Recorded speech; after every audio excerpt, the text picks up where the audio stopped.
And welcome to a new episode of Snarf Talk. Round 2. Yes. We just recorded for damn near 20 minutes. About 19 minutes. And Jerry never turned our special guest mic on. Mr. Dude. I'm back. Thanks for having me. I thought I was done, guys. Here in the like studio. Banned forever. Yeah, no, you were banned forever. And then we decided, we had a little bit of a parliament meeting.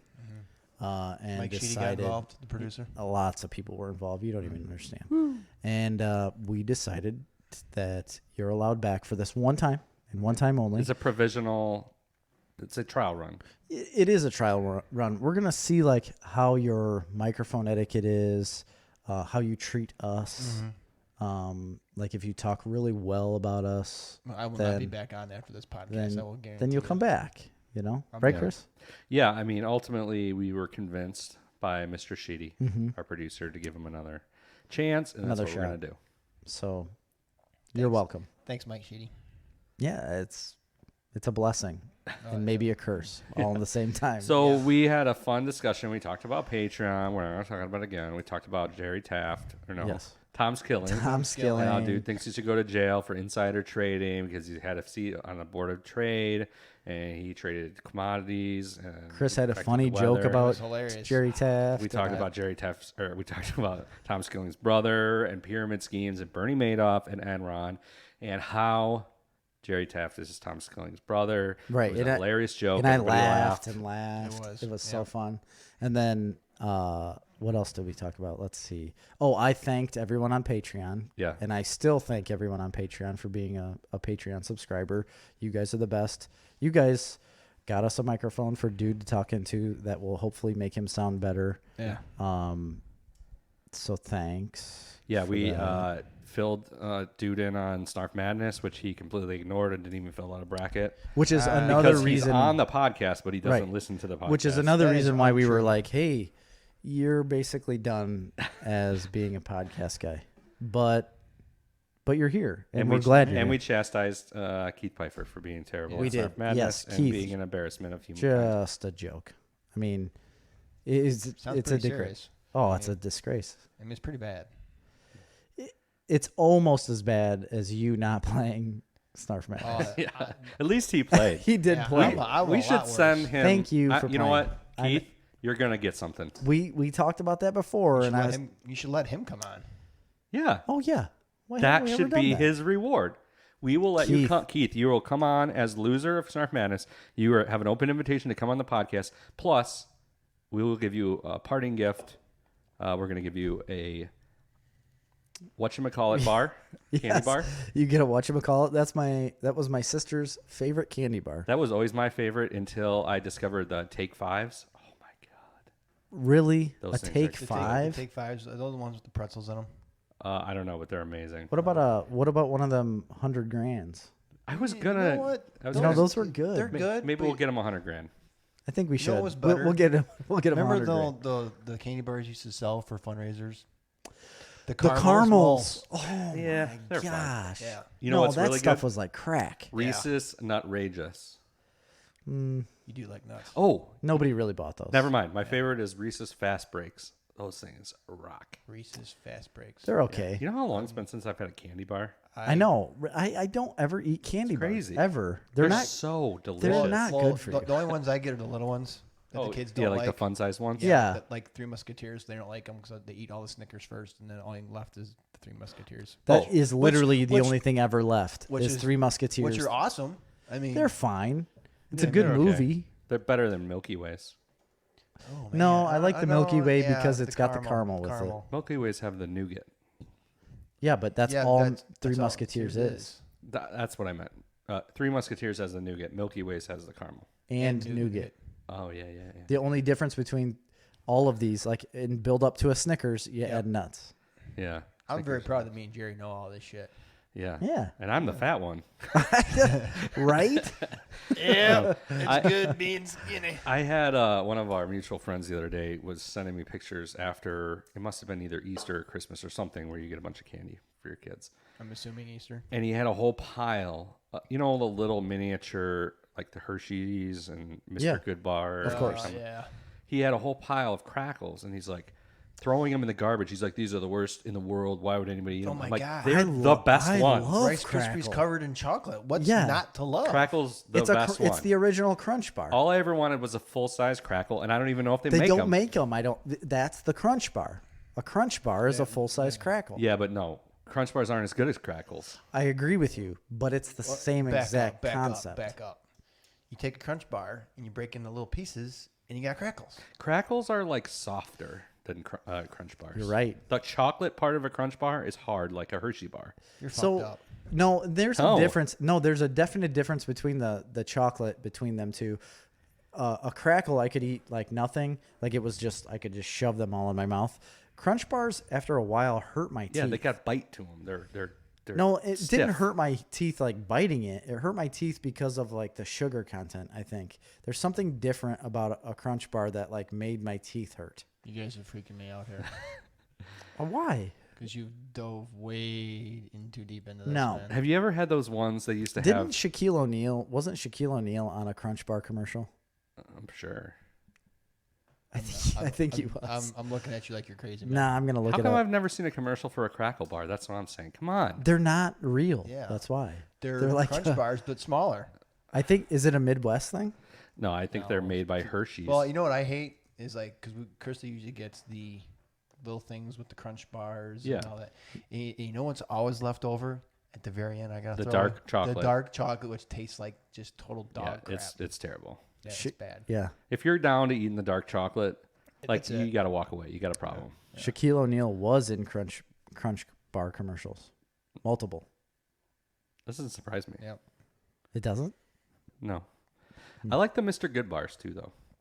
They're all right. But another one that I really No, I'm liked not a when I Mr. was Good younger, bar and I guy. don't see them anywhere, and I can't remember the name of them even, but they were called Aero bars. It was AERO, and I don't remember what the last part of it was. Aero, and it was like a chocolate bar, but it had like air pockets, like little air pockets in there, and it was real.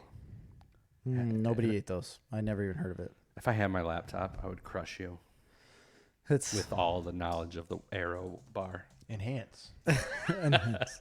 All right, well, let's get to it. You guys missed all the fun, but now we're gonna start with some new fun. So, What Are doing we? First? So what are we doing first?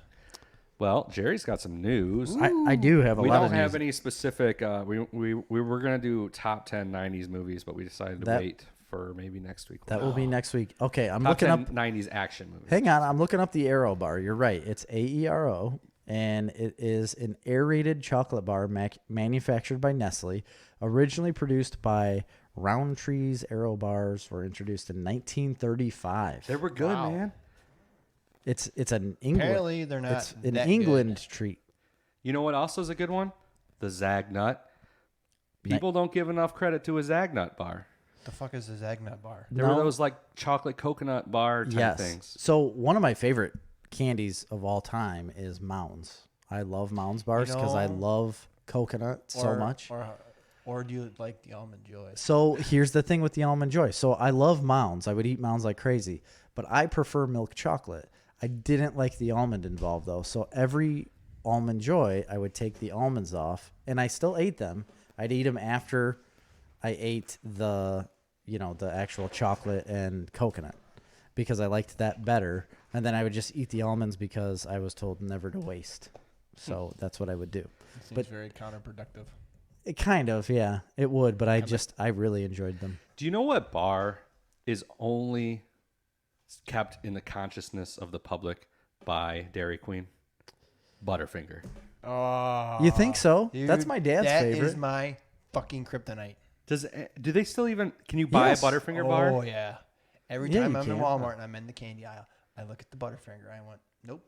I really like I don't wanna Butterfinger. get I love them too, but they get stuck in your molars. I So know, bad. And you're So sitting there, bad. And you're digging Picking them out, them out. And you look at your finger and you go, did I wash my hand or not? Yeah. And you're like, The, oh, the only thing that kept Butterfinger alive was Bart Simpson. yes. sure. Yeah, keep your finger out. keep your Don't lay fingers a off finger on my butter. Butterfinger. Yeah. That's right.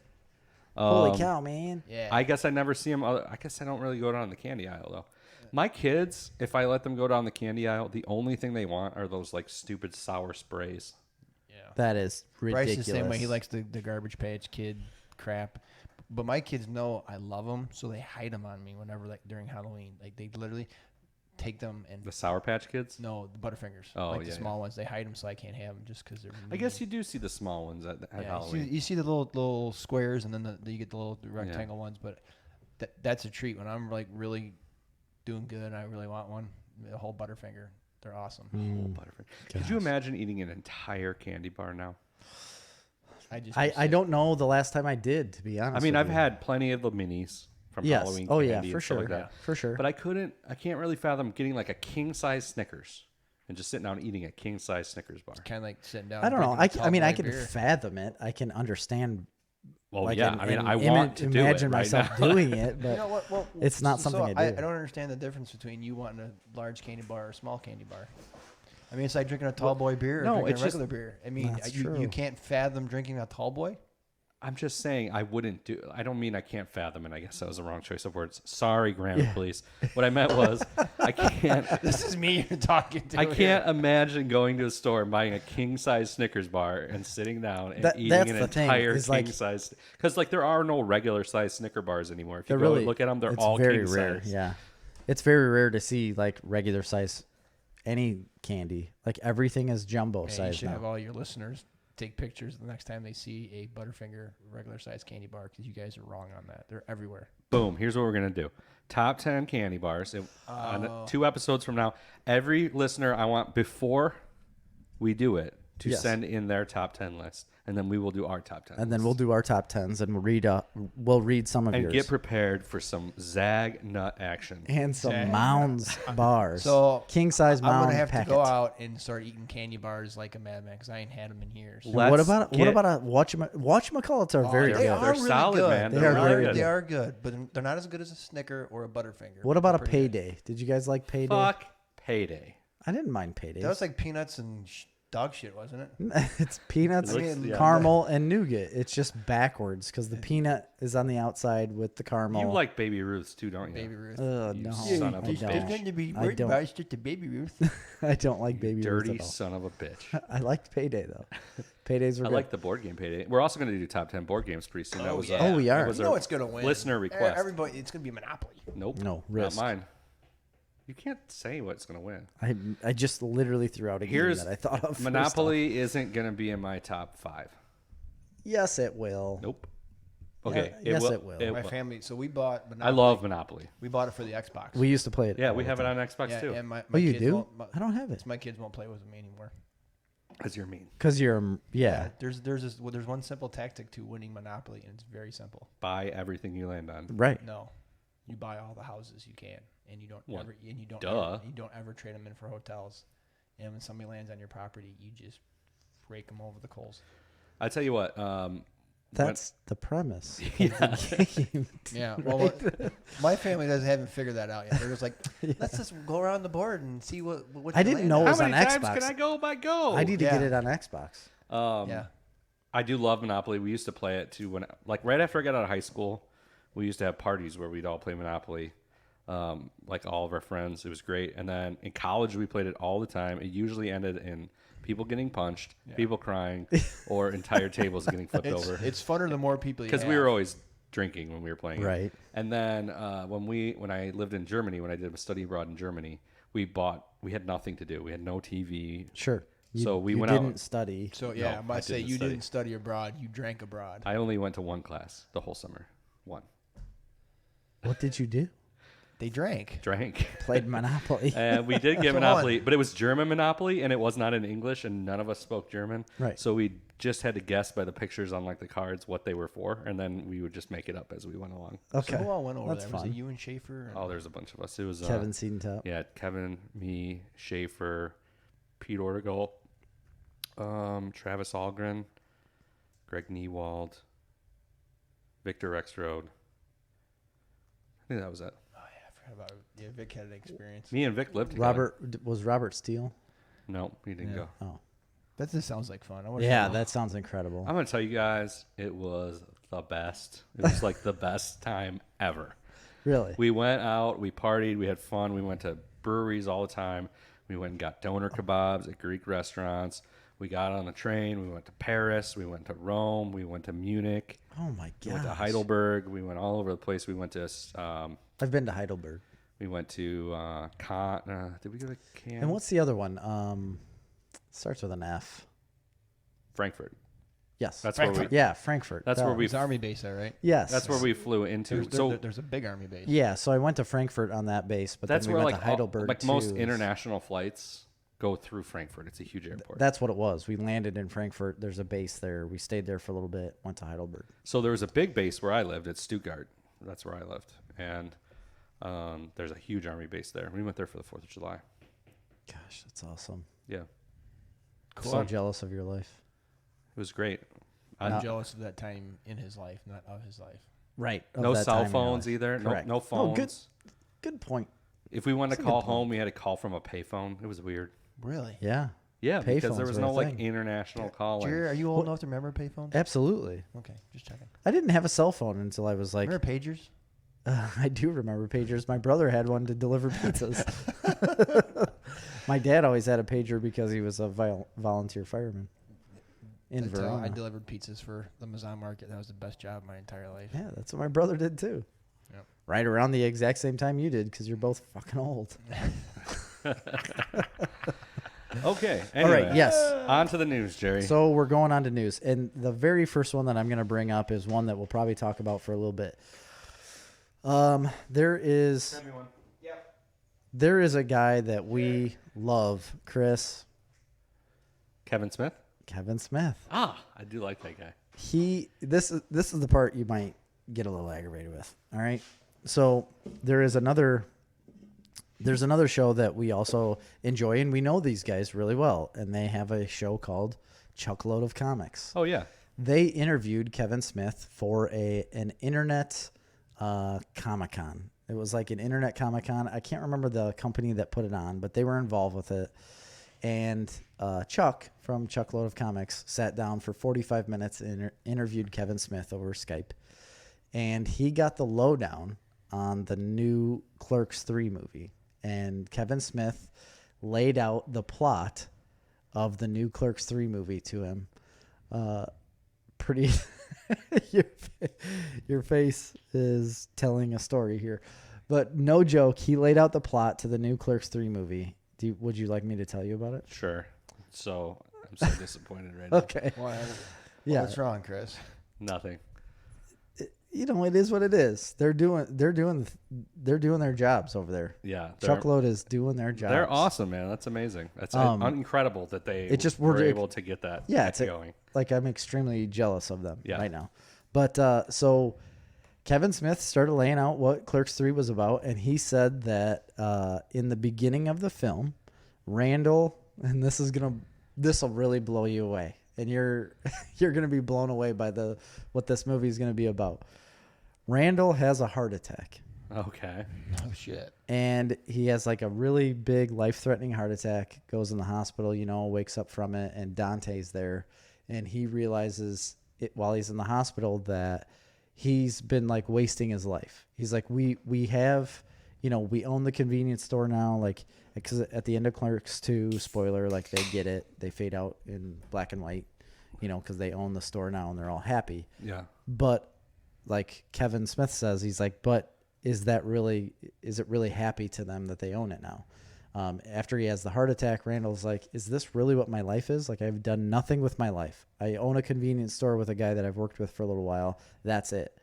So, and he's sold movies, and they've talked about movies all the time. So what he does is that he decides to make a movie about 2 store clerks. Oh, I mean, that's kind of cool. Isn't that, it is. It's kind of a good idea. And I think in the movie, they're calling it Clerks. That's pretty meta. So if it wasn't Kevin Smith behind that, I would say it's pretty stupid. But knowing Kevin Smith movies and loving Kevin Smith movies, it's going to turn out to be. That's the only way it works. Is because it's like that's kind of cool. A movie about his first movie. Full circle. It is a full circle thing. Heart attack. Yeah. And it's literally the story of Kevin Smith's life, basically wrapped up out of how many movies he's made, and it is full circle for Clerks, where, they're going to make a movie about Clerks within Clerks. Huh. That's cool, man. So I think it could be pretty interesting. I just hope it's like a real movie.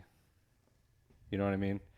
Like I felt like yeah, absolutely. Jay and Silent Bob reboot. While I liked it and it was funny and it was fun to see in a group, it didn't feel like a real movie. It felt like no, I know. And after I like watched a fan it back, film, Direct release to Prime. video, Yeah, Prime. VOD, yeah. so after for watching trolls. it back, No, it was like direct to free Prime. Yeah. Like you don't have to rent it. yeah, I don't. Oh, it was free? Yeah. Yeah, but it's because of the way he released it. Because he went around on a road show releasing it individually to a different theaters and whatnot. So he prolonged the release of this movie for so long that there's no reason why he would need to not put it on like free release, like video on demand, because he made a crap load of money going around the country to different showings. He said in his last podcast that he is planning on financing Clerks 3 all Solely? himself. Yeah. Oh, that's good. Go ahead. I was going to say he's also has in the works for Mallrats. Yes. There's a name for it, and I can't remember. Yeah, I got to look that up. Mallrats 2, but there's a name. It's Yeah, Mallrats 2. And going up to that release, that was it was a fun. great time. And the whole thing that really blew my mind, which I didn't know this, was his story about why Clerks, the original movie, was shot in black and white. Oh yeah. I didn't know that. I mean, when he says that, he tells a story, and it's like, oh, I can save a buttload of money if I shoot it in black and white. I don't have to change in the lighting in the store. It's like, holy shit! I thought it was just for his, a directive and creative, No, mind. it was a money thing. I didn't know that. I mean, Yeah. it was one of them things where when he dropped the mic and walked out and sat with us in the crowd, it was amazing. He did that at every single show, Really. and he was in He did, yeah. 75 cities. And he watched. And 3 showings per city. He watched it with the crowd every show. That's amazing. Good. So he watched it like 300 times or Such whatever. a good dude. Yeah, he totally is. He is. I'm excited about Clerks 3. I just want it to be like Clerks 2, where that felt like a theatrical movie, because I'm such a big fan of his movies, but I don't want like these last couple. I don't know why, but they don't feel like actual cinematic movies. They feel more like fan films or like YouTube videos almost, This is saying Yeah, that the I got second that. Mallrats movie is going to be called Mallbrats. That's not right, because he said the name of it the other day, Yeah. and it was not that. Yeah, it's Mallrats 2, like something. Yeah.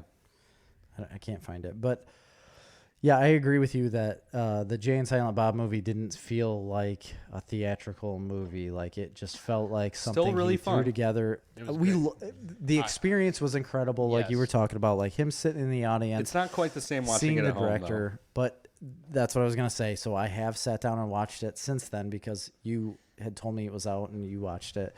And no, it is not the same. Yeah, it's not the same as seeing it in person. There's with the still director. really funny moments. Fred Armisen's great. Yes. There's a lot of really funny I moments. enjoy it.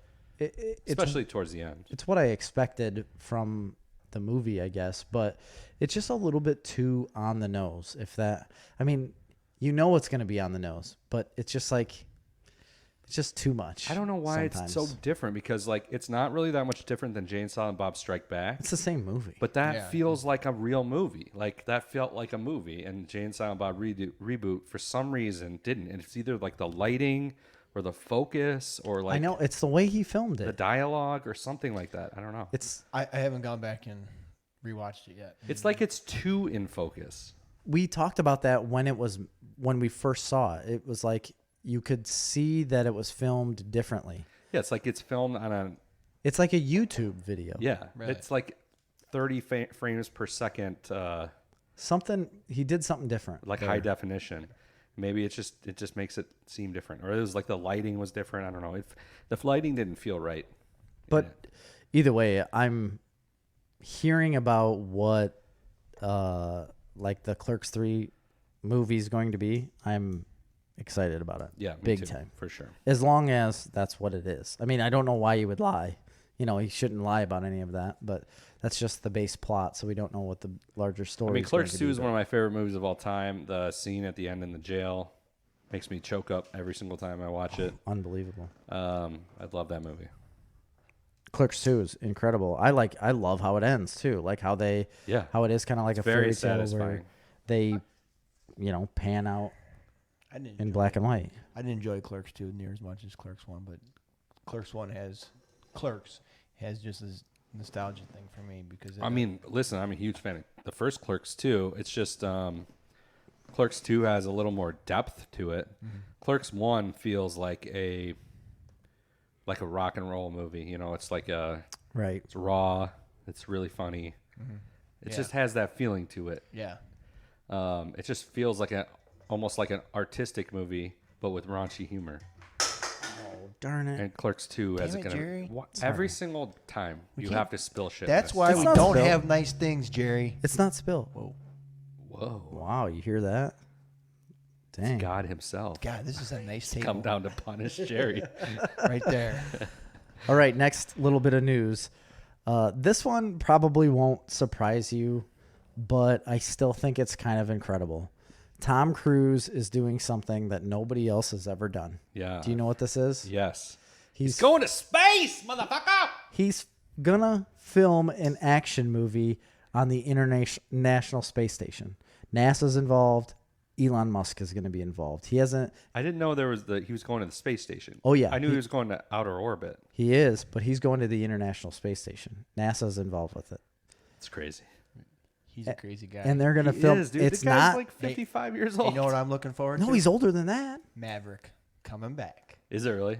Yeah, Top Gun. Well, yeah, the Top Gun. Oh, yeah, Top Gun. I thought you were meant the thinking of the movie Western Maverick with the Western. Mel Gibson. Yeah. Oh, that would be cool. That would too. be cool. That was a good movie. I love that movie. But it's not going to be a Mission Impossible movie. It's going to be some other type of action. Why wouldn't you just make it a Mission Impossible movie? I don't know why you wouldn't. Like you have a franchise sitting there that's yours. It's his. You know what I bet? I bet you they film parts of a Mission Impossible movie while they're up there. Yeah, that's a good idea. They're like, well, hey, Tom, when you're up there, read this. Here's like 10 years worth of movies that we would like to do in space. Can you pretend you're running really hard in space for a while? Here's a sheet. Can you pretend like you're Chris Pratt? Yeah.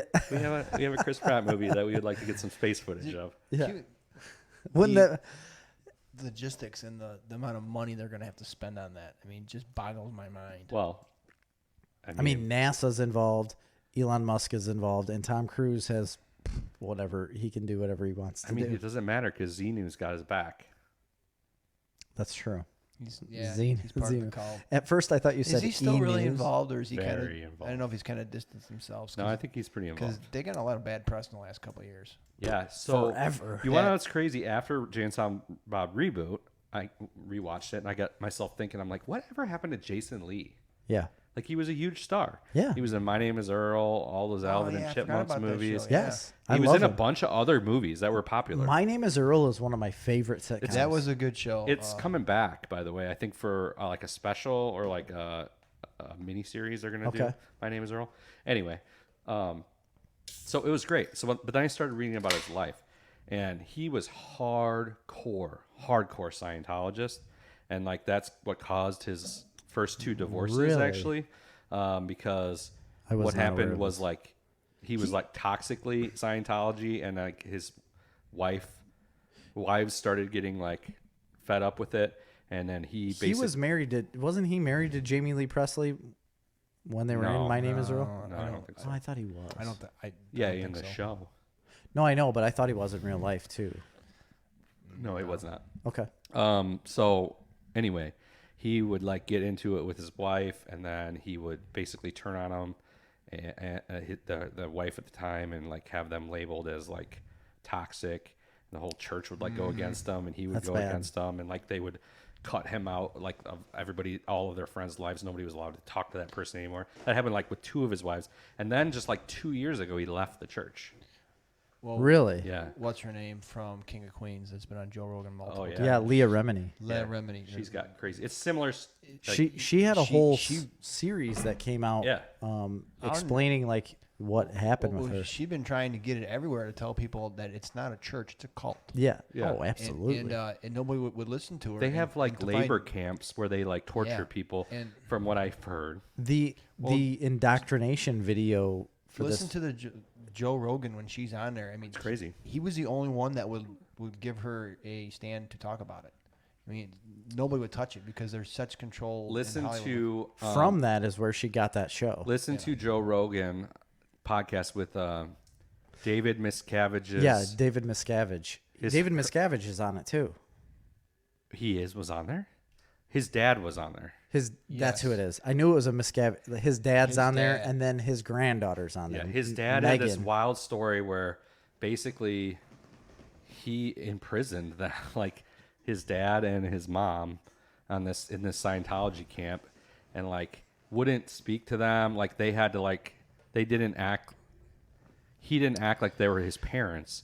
They had to act like he was like their leader. There was an older guy that was on there. I don't think it was his dad. Yes. Well, eventually he had to escape. Was it? He had to escape, and then he wrote this book, and that's when he was on there. And Joe Rogan comes out and says, he goes, "Yeah, you heard a lot of horrible things here too, but remember too, this guy's trying to sell a book." And he didn't exactly get like good vibes off the guy. Yeah. So, whatever. That's what I love about Joe Rogan. But the girl's on there too. What's her name? I Megan. never heard that one. That one I did not see. That's completely different. That was the girl from the crazy church, the God Hates Fags church, and the ones that. That's right. That's what I'm thinking of. Phelps. Megan Fred Phelps. Phelps' daughter. Yes, that's what I was thinking of. That's Westboro Baptist Church. Yes. They're way worse than Scientologists. Yes. Well, I mean, to a point. I mean, Scientology is like murdering people. I don't think so. Just controlling. People are disappearing from there. The David Miscavige's wife has disappeared completely. Oh, I'm okay. not surprised by that. I watched that Glowing Clear documentary, but I can't remember. We all have alien souls according to the Church of Scientology. Yeah, they what came is out of a volcano. Xenu? It's Xenu, you said? It's really messed up. Yes. I mean, let's not get into religion because you could say that about all religions. Yep. To a point, You could say that about Christianity. You could say all the same things that you say, oh, Scientology is crazy. They believe there's alien planets and our souls are aliens. And like, well, but Christians believe just as ridiculous things. It's just they're used to hearing it. The crazy part about that, girl I from agree with you 100%, Chris. The girl from Westboro Baptist Church, she was talking about how they were like kept separate from each other for extended periods of time where they were just alone. And then as soon as they'd be let out of a room, they were told like, you're taking this sign and you're going to go protest this thing. Yeah. And like, they haven't seen anyone or talked to anyone in so long. They didn't know like what else to do. And she said, you literally like became a robot because it's like you were left alone in this room for so long. And then you'd come out and they'd force this stuff on you and say, you're traveling 300 miles. They're going to bury this soldier and you have to say that this is terrible. Yeah. And that's what they were doing. And she ended up getting out because she was on Twitter with her now husband. Yeah. And like arguing about it. Yes. And he was arguing with her. It's crazy that has become like up to such a claim, but like it was a very like small group of people. It was basically just like one family. It is. It started from one family. But it wasn't, it's like 20 people. And it's not like thousands of people. Well, there's a lot more. A lot of people from outside started joining. But it still was never big. And then, no. I mean, it's a lot bigger than it used to be, but it's still not a large thing. But that's why I liked Red State. Yeah, it's a great movie. That's another Kevin Smith movie. Have you ever seen Red State? I have not seen Red State. Oof. Don't spoil it. I went to that's one of the John ones I Goodman have not seen. is so good. I went to the everything. Chicago premiere. That's where I met Kevin Smith. Yeah. And he signed a poster for me and got to shake his hand and stuff. That was the first Kevin Smith event that I went to live, I believe. That would have been like 2009. No, you went to something before Did I that go to because you invited me to the Kevin. You had went to one prior to this because you had already went. No, I think I went to the podcast, Jay and Silent Bob Get Old. I think that was after Red State. Oh, I guess I didn't know that. I thought you were like an old veteran at seeing Kevin Smith by that point. I don't think so. All right, so that's Tom Cruise is doing a movie in space. Cruise. That's Tom where that Cruise. all went to. I love Tom Cruise, man. Talk to me, Goose. Talk even though the whole Scientology thing and him jumping on Oprah's couch. Well, first I of all, still like that guy. First of all, every single person says that he's a wonderful human being. Yes. Yeah, Just yes. because he's in Scientology and Scientology might do some crazy things doesn't It mean doesn't that mean the he vast is. majority of people that are in Scientology are bad people or that they do crazy things. Right. No, So- you're exactly right. If you get something good out of it, if he gets something good out of it, which he obviously does, then good for him. Right. Yep. Scientology is kind of interesting because a lot of the principles that they preach, like in the early stages, from what I've heard from just basically listening to Joe Rogan, are a lot of like self-help principles. Oh yeah. So and they're you. general, they're generic. That's how they hook you. It's like good advice. A lot of the early stuff that you get involved in. That's Sure. how people get hooked in, like you said. And you go in and you pay for these classes. That's what Scientology is. You go in and pay for these classes. You take this one self-help class, and you might get a lot out of it, and it might improve your life significantly. And then you take the next class, and the next class, and the next class, and that's the way you do it. And people get a lot out of it. And then eventually, when you've paid enough money, because it's all based on money, Yeah. you start moving up, and they start like releasing you more information, and that's when you start hearing about like the kind of crazy stuff. Now, obviously, all that stuff is out now, but it wasn't. You got to think 20 years ago, the Leah Remini's in there, and she's like, "This is great. Like, this is helping my life. I'm a more positive person." And then she gets to the next level, and she's like, she was a Whoa. Wait, yeah, her, like her what do you want parents to were do? Scientologists. Yeah, her mom. Yeah, and that's how she got in. I think it's just her mom, but somebody in her family does not speak to her because they're still in any Scientology. religion where they actively encourage you to disconnect from your family or your friends because they leave that religion. Yeah, That's big in Scientology. That's big in like Jehovah's Witness. That's a lot of. Yeah. There's other Christian or churches that do that. That's not a good place to be. No, that's bad. Yeah. That's not good. And that's what they do a lot of. I mean, Jehovah's Witness is like ultimate cult. Man, that shit is crazy. I don't know much about them. I just listened to this this stand-up comic.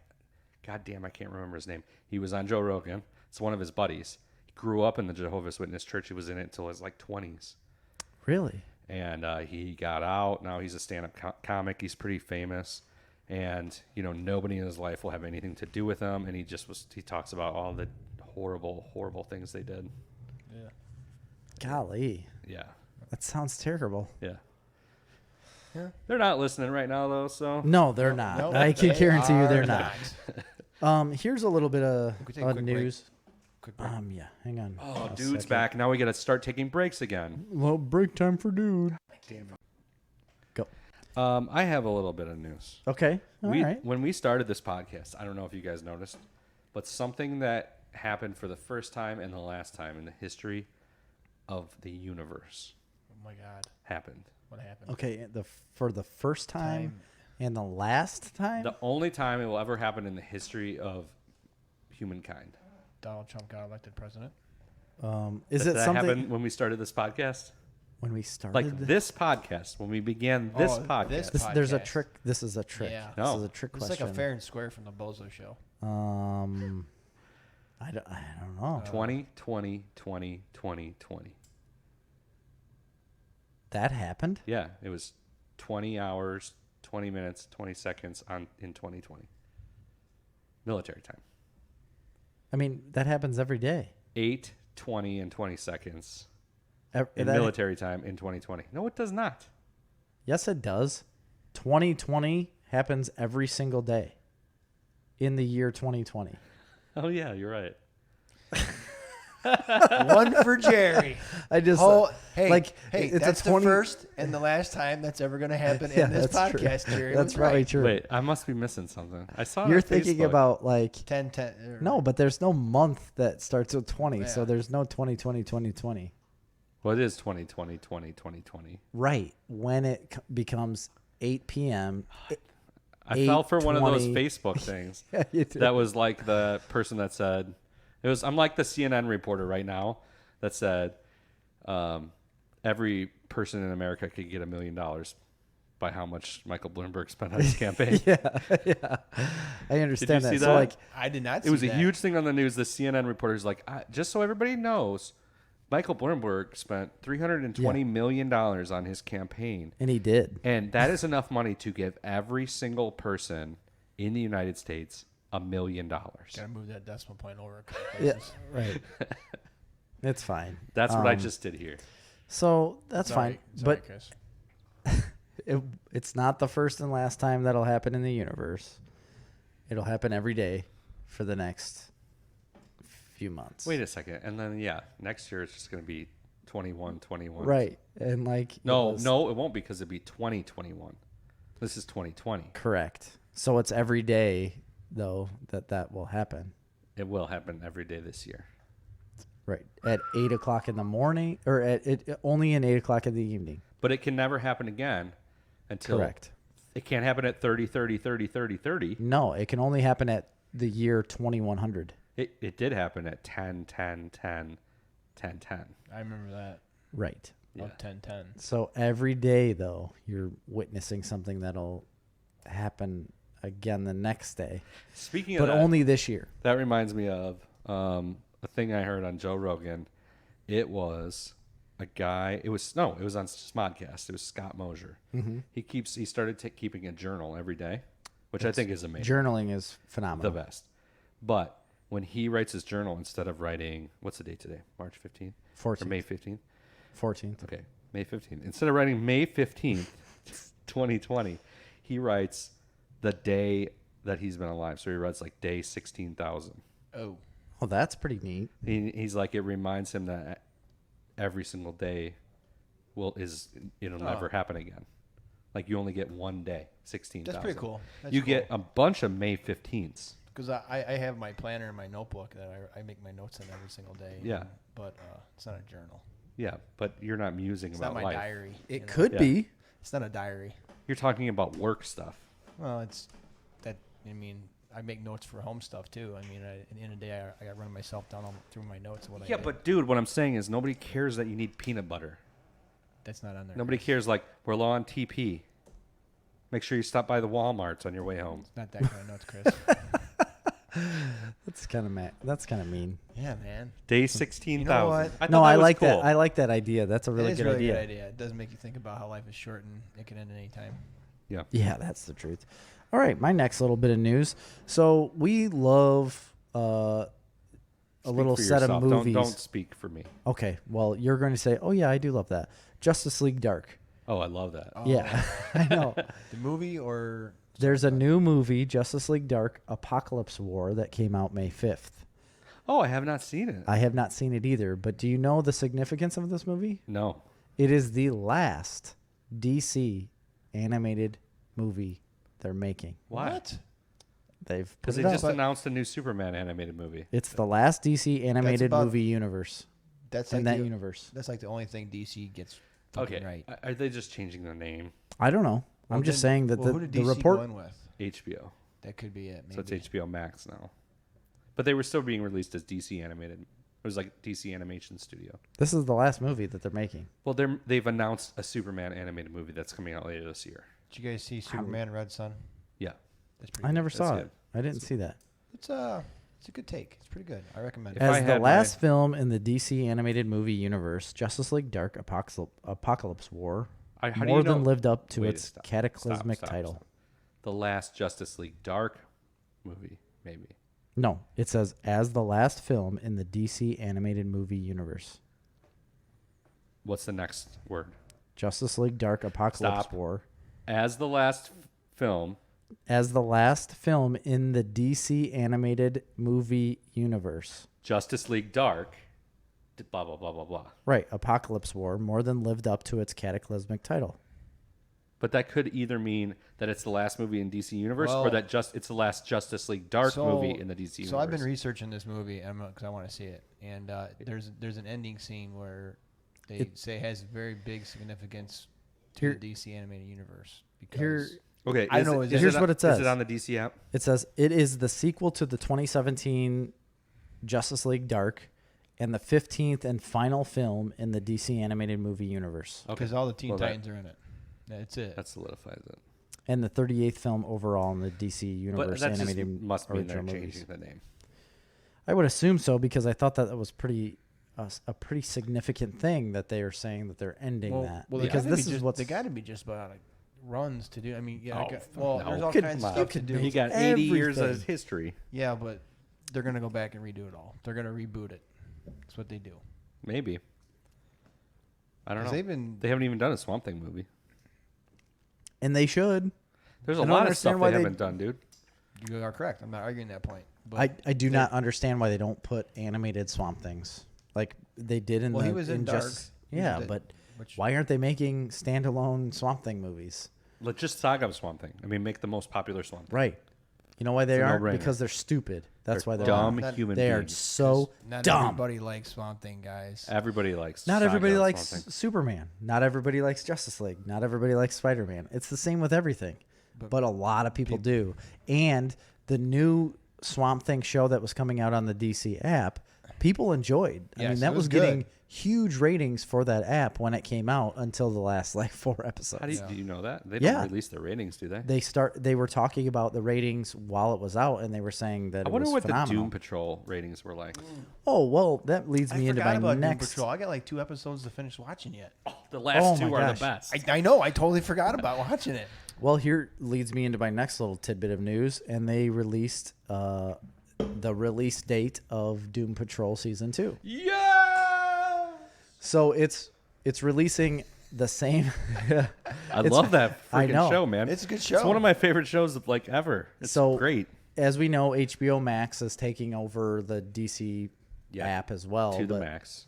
You To are the still going to be able to max. use the DC app. The DC app is still going to be functional, but all the titles apparently from the DC app are going to release on HBO Max at the same time that they release on the DC Here's app. my only question: do I get a credit for my $70 annual Yeah. thing that I just paid? I don't know. Well, I would imagine That we're sooner gonna or have to later look into. They're going to go to one app. I mean, They They right? should, but- well, DC's going to be a channel inside HBO Max, but Yep. they're still going to maintain their app as well. Yes, they're maintaining their app as well, and they're releasing titles solely on that app. If at they go times. like Disney Plus has done, they're going to give us a credit. That's what Disney Plus did with Hulu. If you already Yes. had Hulu, they just credited your account. yes, yeah, because they almost have to keep the DC app alive because of all the comic book stuff. The that's on- comics, right? Comics are There's on no there. comics I on mean, the HBO. I mean, I did the whole Batman run. I mean, which is freaking amazing. that app is amazing. I would just want to know how many people actually subscribe to it. I don't know. I don't Do you know. think there's 100,000? There's 3 of us right here. That's all that matters.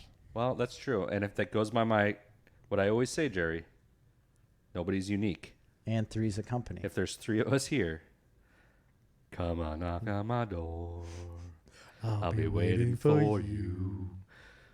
Where 'Cause the the- Keep going, I'm something is enjoying yours and hers. No, Three's it's company where the too. kisses are hers and his. Three's company too. Menage a trois.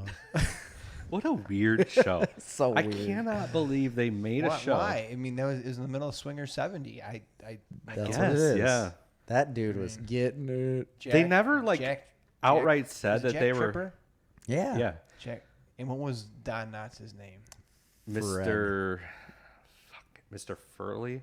Yes. Yes. Mr. Furley. Uh, This has been in multiple episodes. Us singing Yeah. that song It and is talking such about this. A good show. Have you gone back and rewatched that show? No. It is Does hilarious. anybody go Sound- back and rewatch Three's Company? I to would- be I do. honest, it's not Susan Sarandon. What the hell's her name? Suzanne Summers. Suzanne Summers, Thigh Master. But the other one was the prettier one. Yeah. The The dark-haired one. brunette? You think so? Really? Yeah, for sure. For sure, for sure. The bitchy Really? one? Yeah. So you're a dark hair kind of guy? No, actually. I like blonde hair. Oh, Yeah. okay, that's good. Well, that's probably a really good thing. That's a good idea to Yeah. say that. Why? Yep. Well, I mean, Yeah, your wife. you know, got blonde hair. She's had both. Sometimes her hair is dark brown. She ties it. No, it doesn't count Yeah, though. yeah. She's I natural. think we Naturally need to change the blonde. subject really fast. No, I mean, I don't care. I just think it's weird. They made a show where they were all banging, but they never outright said they're banging. No, but- in the theme No. song, they say where the kisses are hers and hers and his. It's a threesome. And Mr. Furley just wanted to get a piece of that. Three's Come Company. on now, Jack. Anyway, so the release date for Doom Patrol Season 2 is going to be June 25th. Coming up. A little over a fast. month away. Yeah. Oh, June 25th? Yes. That's right around the corner. Do you not listen to me when I No, speak? I wasn't listening. He's making June notes. 25th.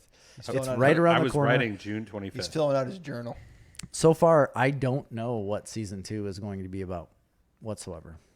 They haven't, from what I've read, they haven't released anything about plots, story, anything. As long as they bring back Alan 2 Dick, I don't care. I'm sure. Or he'll be Alan in it. 3 Dick, whatever. Any of the dicks. Got to have at least 3 dicks. Any of his dicks. As long as they bring at least one of them back, We'll be all right. And goddamn Brendan Fraser. Bring him back. Love that guy. You gotta get Brendan Fraser back. What the fuck? What the fuck? Every episode. Every episode. That's such a good show. It really is. It's if very, you guys very haven't good. seen Doom Patrol, it's worth the like $65 annual subscription to DC. You get it for the whole year. There's a bunch of other good shit. One of them I'm going to talk about later. But it is totally worth it for that show alone. But then if you like watching any of like The Flash, Supergirl, any of those are on there. A bunch of the DC animated movies are on there. There's Titans, which I haven't really watched a lot of. But it was good what I did watch. I need to. I should have started Swamp watching Thing. Anyway, go ahead. Speaking of Swamp Thing, that leads me into another little tidbit of information that I got from Kurg Blaze. Mr. Blaze. Craig Blagojevich. Blazekovich. Yeah, right? The perfect pronunciation. Wow. So, Saga of Swamp Thing. Okay, first off, Amazon has a little thing called Kindle. Kindle is where you can read books. Do people still use that? They have Kindle. I didn't think it was still a thing. Oh, yeah. So you can get Kindle Cloud Reader, which is all online, and it's there's probably an free. app. And there's an app. Gotcha. And they have Kindle Unlimited. Yes, I used to have Kindle Unlimited. So on Kindle Unlimited, they will put, it's just like Comixology Unlimited, where they put out certain titles and you can get them for free and like basically rent them. Well, on Kindle Unlimited, they have put all of the Saga of Swamp Thing on there. Oh, okay. So you can get all of Saga of Swamp Thing and read it for free, because this leads into a little bit more news. Amazon has released Kindle Unlimited free for at least 2 months. You can get a free trial. It used to be a 10-day free trial. Now it's for 2 months. You can get it for free and read whatever you want. They're also doing that for Amazon Music, but it's for 3 months. You can get Amazon Music. Yeah, I knew that because they keep sending me freaking emails about it. Free for 3 months. I got it today. It seems really great. I was looking up music, listening to music. I already got YouTube Music. I'm good. But you pay for that. Yeah. You can get this for free until August. Until you can. I think we have Amazon Music because it's on our Alexa. First of all, Amazon Music's already free if you're a Prime member. Correct. No, it isn't. I have Amazon Prime, and it's not free for me. It's Amazon Video, Amazon Music. It's the whole Prime package. Maybe there's a upgraded Amazon Music. Like there's different levels to it. Because I've definitely used Amazon Music for free. Yeah, but you don't get everything. You must not get everything. Yeah, You don't, because I have a little Echo Dot thing. So Amazon Music, the paid version is probably like YouTube Music or Spotify, Yes. where you can pick any song you want. Exactly. The free Amazon Music is pretty limited. Yeah, And they have commercials. And there's it's just like commercials. It's like Pandora, Pandora, yes. or anything like that. They have commercials. Fuck that. This Amazon Music is completely free. There's no commercials. You get everything in their catalog. So that means I can rock out to JoJo any day, every day. Yeah. What is this JoJo you were speaking of? I was listening to some JoJo on the way here. It's not. I was listening to Bad Boy on the way here. She was a one-hit wonder. So it's not Casey and JoJo. No, it was a one-hit wonder, teeny bopper. It's from not 2005. So JoJo Siwa is different. Yeah, it's not that person. There's so many JoJos. It's just Jerry. JoJo. She has What one does name what- yeah. because she only needs one name because she But that's was the two songbird names. of our generation, Jerry. That's not She had a song that said, "Get out right now. It's the end of you and me. It's too late. I'm sorry Ross. for you to be gone." And then you say about her. I don't know That the song's rest of it. horrible. That's horrible. It's a great song. That's dog shit. Complete dog shit. About her. Jerry, you just repeat It what was he said. just Yeah, about that's what I do. about- I'm like and the you guy were that- just a waste of time. Just a waste of time. JoJo, guys, if you haven't, I don't know check out that. Amazon Music and check out some JoJo. Yeah, so you get it for free, and then as soon as that like comes up, you can cancel it, because then they're gonna charge you $9.99 a month Right. for Which is what I pay for YouTube Music. right. So I'm wasting like Just- $30. I'm Yeah, cheap. I because don't how have- much music do you listen to? Well, not a lot, but we listen to it on our Google Home devices all the time. Yeah. And it's synced up with that. Plus, I get no ads on my YouTube videos. I which is hate great. ads. Me too. I need to do something. Get YouTube Music. It's amazing. Oh, it's YouTube Red. I don't It's care awesome. if I have a commercial. It doesn't bother me. Well, you just said Really? you needed to do something. Well, I don't have anything but Pandora. Pandora is so bad. Yeah, It's no, not terrible. Garbage. You have no control over what you're listening to. Correct. That's what I hate about it. Right, you don't. When you have, unless you pay for when it. you have YouTube or Spotify, you're like, what do I want to listen to right now? I want to listen to Bruce Springsteen. Right, and it has every Bruce Springsteen song ever made. If you pay and for I'm it. still only going to listen to Hollywood Nights. If you pay for it, And that's it's not even Bruce Springsteen. No, it's not. Bob Seger. That's a great song. Bob Seger's way better than Bruce Springsteen. I know. Oh. No, Yes. definitely. But Bob Seger's the best. He talk about a songbird of his what's this- generation. There was a Simpsons joke about the Bob Seger box set, and it turns out it was just one CD. You remember that? No. Marge was like this huge Bob Seger fan, and So am I. Homer, so am I. And Homer gets her the box set, and it's like it's one CD. No, he's got so many songs. Yeah, but he has if- that really famous, that greatest. If hits I CD. could see, that greatest hits, that is. That is the if best. I could see one guy in concert, it would be Bob My parents Seger. saw him a couple years ago. They went and saw him. Really? And my parents are like, "Who's this Bob Seger?" Oh my god! So they went with like Melons, I think, who were big fans. Yeah. And they're like, my dad's like, I don't even know who Bob Seger is. I'm like, naming off all of his songs. He's like, No. I didn't listen to music. All he listened to is Melanie. That's it. Melanie is the only music he ever listened to. So what's your favorite? Melanie. Bobby? Yeah. Chris, what's your favorite? She has a, I've got the brand new pair of roller skates. I got the brand new key. Yeah. Yes, I know that. That's it. That's the only song. Huh? Melanie Records. Okay. Well, that's So terrible. what's your favorite Bob Seger song? Mine's "Ramblin' Gamblin' Man" or "Turn the Page." Turn the Page is mine. Turn the Page is good. If you haven't heard "Ramblin' Gamblin' Man," you need to. Nope. Nope, nothing. Night Moves is mine. That's Night my Moves- second. Night Moves. You know, Night Moves. So we're so good That- at that used to be reciting my his favorite songs. song. Night Moves. That's such a that's part of it. I know Metallica's cover of "Turn the Page" Is phenomenal. Yeah. is really good. Turn the Page is good, but Night Moves is my favorite. Hollywood Nights too. I'm really No, you fan guys of that. need to listen to "Ramblin' Gamblin' Man." It's a good song. It's phenomenal. Jerry, It's nobody's only disputing that. I it's know only like Ramblin' 2 minutes. And, Gambling Man. I know it. sing it. I know all of it, Jerry. Sing it. I was rambling, gambling. No, it's like you've got to ramble. Yeah, we actually gambling listened to it man. here in the podcast. Ooh, you got to gamble, gambling man. Yeah, like That's one how of it our goes. early episodes, we listened to it. Did here we? in the podcast? Illegally? Not over the air, like Oh, good. afterwards, because you're like, we've talked about Bob Seger before many times, and afterwards, like, have you heard Rambling Gambling Man? I'm like, I don't think so. Was it on the Kinsman jukebox? You're like, no. And I'm like, then I haven't heard it. Okay. Because that's like 90% of the only music I ever heard was what's on the Kinsman jukebox. No. Like You're so prior to sheltered. Touch I Tunes, miss like when they had the old CD machine. Touch Tunes was a good invention. Yeah. So, And except it's so expensive. It made so many You don't know people how many mad. nights I've pumped $40 into it. As have I. And just been like, skip their song. Yep. Skip their song. Yep. Skip their Yeah, song. yeah. It's going to be $5 to skip the next song. Yep. Skip it. Screw you! I want to hear "Rambling Gambling Man." Boop. $50 later. One time, me and a couple of my friends went to like a bar up in the suburbs, and it was a rap night. It was not a good scene for us to be in. Nope. And we were quite intoxicated when we showed up to this bar, and it was quite rappy in Yeah. there. Yeah. Yep. Rap-esque. Yep. And so we put like $100 into the Touch Tunes and played it next George Strait songs for like the next hour, and then left. And you just left it that way. Yeah. Smart. They move. could have paid $5 to skip your songs. No. I don't think that's how it can't. works. It depends. You they can't can pick- skip people's songs that played it next. I thought you could. I don't think it- so. I thought think there's you can skip any song. It just depends how much money you want to pay. It used I to don't be that way, remember. but they made. I got rid of that though. Yeah. So we need to phone a friend. We need Andy Philman in here because he knows how to do that. Oh yeah, he's a damn expert on Touch Tunes. I've seen him do it. He's got the remote control though. He does on his phone. He keeps it.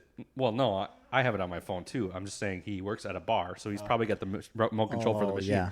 Because remember, in Kinsman, sometimes we'd skip people's songs, and then somebody would backstab us by grabbing the remote control from behind the bar and then skip that. That's bad. That sounds I bad. miss Kinsman. I was just in Kinsman the other day, You were in the bar. just hanging out Just in an empty bar with nobody I around. shouldn't be saying Nothing this. in it. No, I was. oh boy. No, that's not what happened, folks. Nobody get the wrong impression. There's probably people that listen that are involved in this bar. No, that's not what happened. I went there as a prospective buyer Oh, to look at it and a positive evaluate whether or not I was interested in purchasing it. you should be. We're in negotiations. Not really. It's not happening. Okay. So let's see. I covered Swamp Thing. I covered Kindle. I covered Amazon, the release date for that.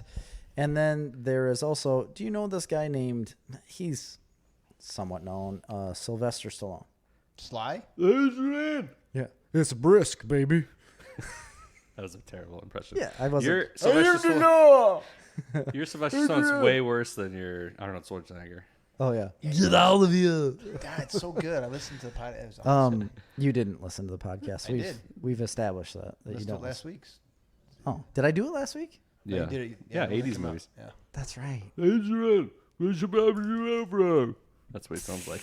I mean, that's not good. No.